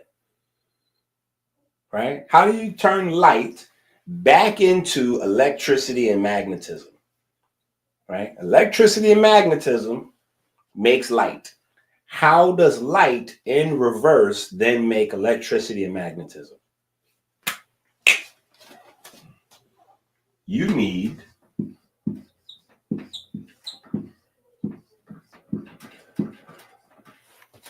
a conductor. This is why they have all of those stories floating around about Jesus with a magic wand. Okay, there's a bunch of stories floating around about Jesus and a magic wand. This part. The blacksmiths, right? This is why they made up a mythical creature, Pythagoras, to tap into this. Oh yeah, Pythagoras was walking down the street and he heard some blacksmiths. And so when he got the blacksmiths, he just automatically thought of this triangle with 3, 4, 5. I showed you, right? You can read where I'm showing you where it's really coming from. So light, right? This is the drip right here.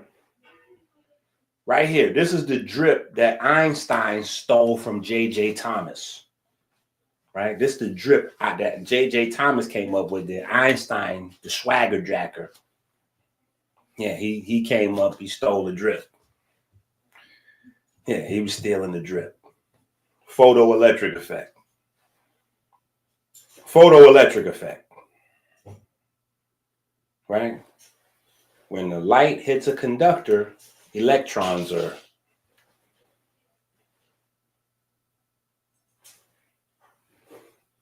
right. Now we got biological conductors. We know, pigment system, just saying. Technically, kind of, sort of,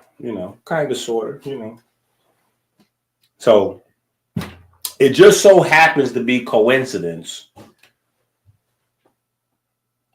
that the sun gods, Horus and Keer, also got a crew of people playing with metals, right? And these people playing with metals, these priesthood of blacksmiths are the people that worships the light. I mean, come on. They laying this thing out for you. They worship in the light with conductors.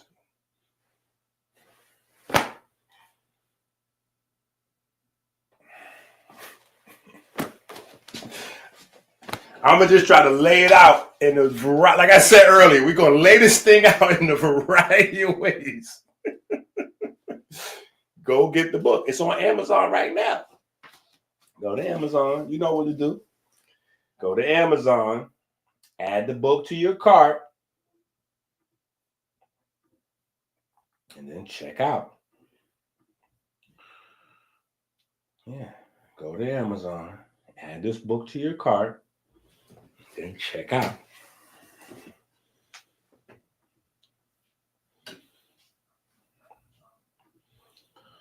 I'm trying to, like, in every type of way possible,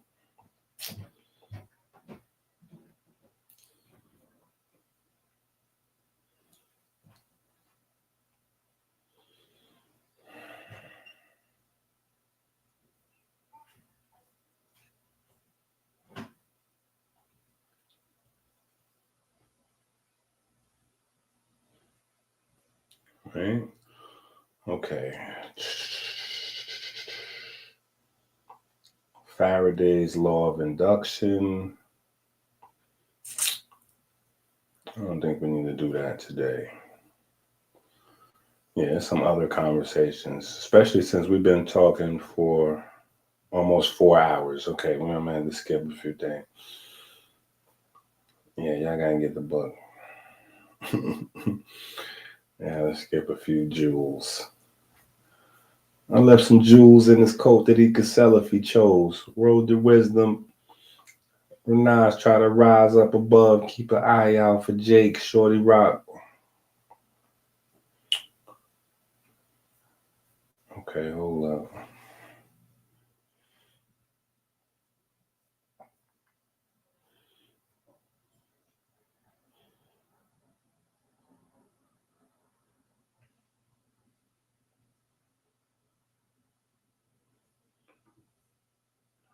Do we need to go into the... I don't think we need to go into the communion. Do we need to go into the communion?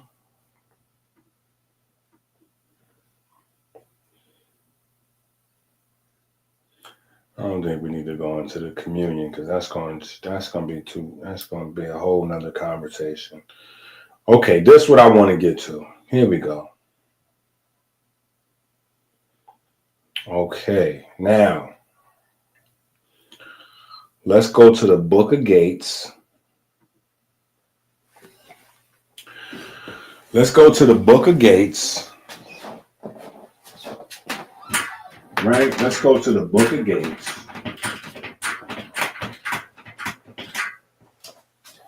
Now, let me show you something interesting about this Book of Gates. The earliest copy of the Book of Gates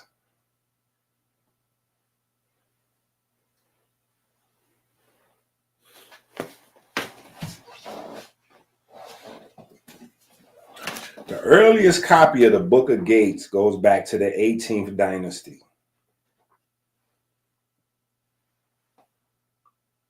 Just saying. It's crazy, right? That just so happens to be another coincidence that's in alignment with... That's another coincidence that just so happens to be in alignment with Aten, right? Aten is created, well, not created, but venerated. Aten is venerated in the 18th dynasty.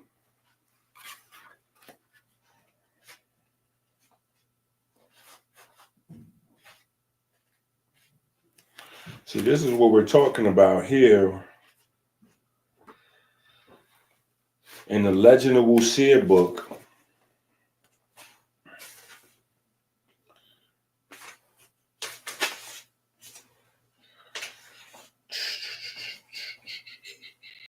Yeah, it's too much in here. It's too much.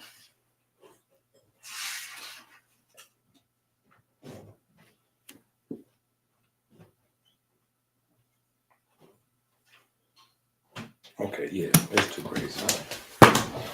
All right, no, just Book of Gates.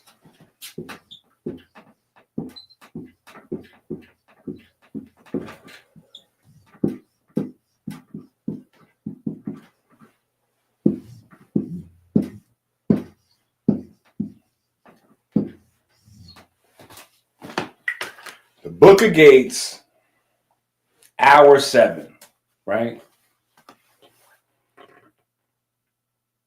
Back in the days, that's the God hour right there. That's the God hour. Hour 7 is the God hour, right? Now, a very interesting story. Listen to this.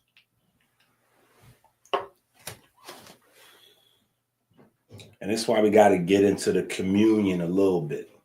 We got to get into the communion a little bit, right? Because you see that the comedic communion, they got the Ankh, right? Because that's electromagnetism. They're feeding light, right? How do you know that, EnQi? Relax. I'm going to explain to you. Your Book of Gates, right? Book of Gates, 7th hour, right? In the 7th hour of the Book of Gates, right? This is where the green, because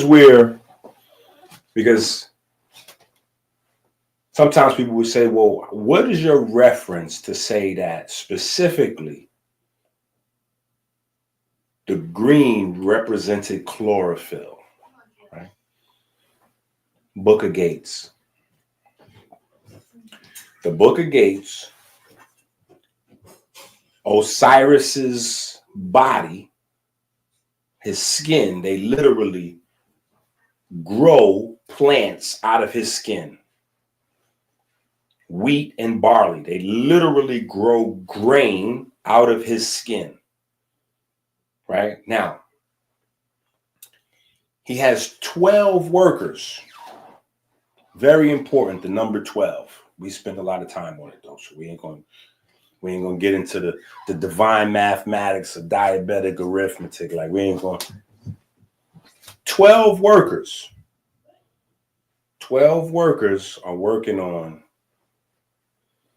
the sowing, the fertilizing, After that process, 12 other workers carry the grain to feed the people. Right? 12. Now, the story explains how this process is taking place in the underworld or the neater world, right? And how this process is grown. This is how grain is grown to feed the living. I want you to understand this, to feed the living. So this is not something that's taking place.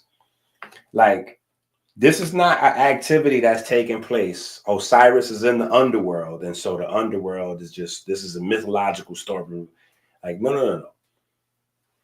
The grain is being grown by the actions of these 12 workers working on the body of Osiris to feed the living. So in the 7th hour of the Book of Gates, literally, they're explaining quantum mechanics. In the 7th hour of the Book of Gates, they're explaining not just photosynthesis,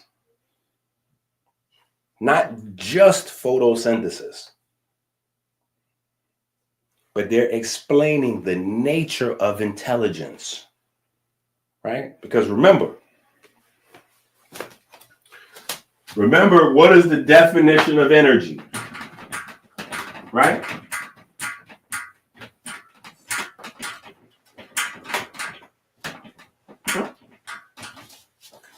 What is the definition of energy?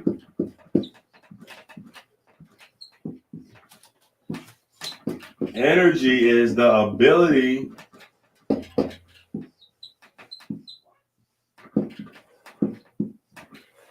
The ability to work, right?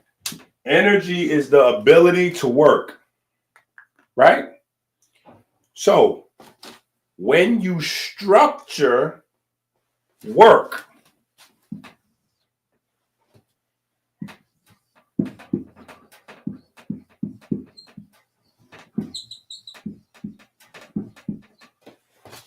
right?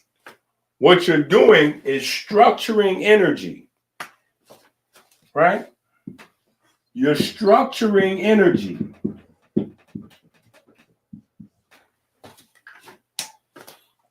This is why it's 12. 12. Because our time is broke down into sets of 12. Right? Sets of 12. Right? Our eyesight, 12. Right?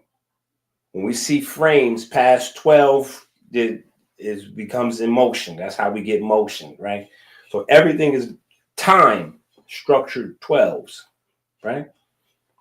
So he has 12 workers to facilitate growing, then to facilitate sharing, right? To facilitate this and that. 12, that's division, right? Time and space. The space is in subatomic, dealing with energy, right? Energy is subatomic, right? Once we start at atoms and we go up, we're dealing with matter and mass. We go subatomic, we're dealing with waves and parts, subatomic, right? So Book of Gates, hour 7, has Osiris structuring energy.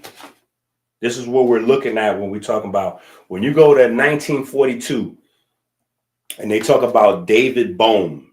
Oh, David Bohm's a genius. He's up there with Einstein because in 1942 at Berkeley, he was able to figure out that electrons behave coherently together in certain groups, and this is what a plasma is called, and this is the difference between plasma and just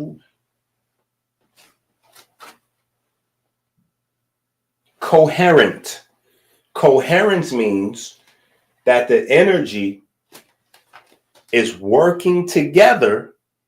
The different particles are working together in an organized fashion to accomplish a goal. So when you talk about a coherent domain of electrons or protons, anything like that, structure, the sunlight is applying structure in the water molecules. That means not just the ability to do work, but coherence means it's organized and structured so that they can work efficiently, that they can harness the energy. And energy is doing that itself. So when they're talking about Osiris, Asar, the green, they're talking about the pigment being able to impart, process.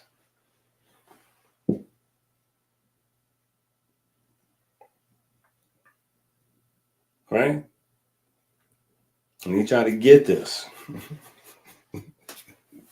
I need y'all to get this.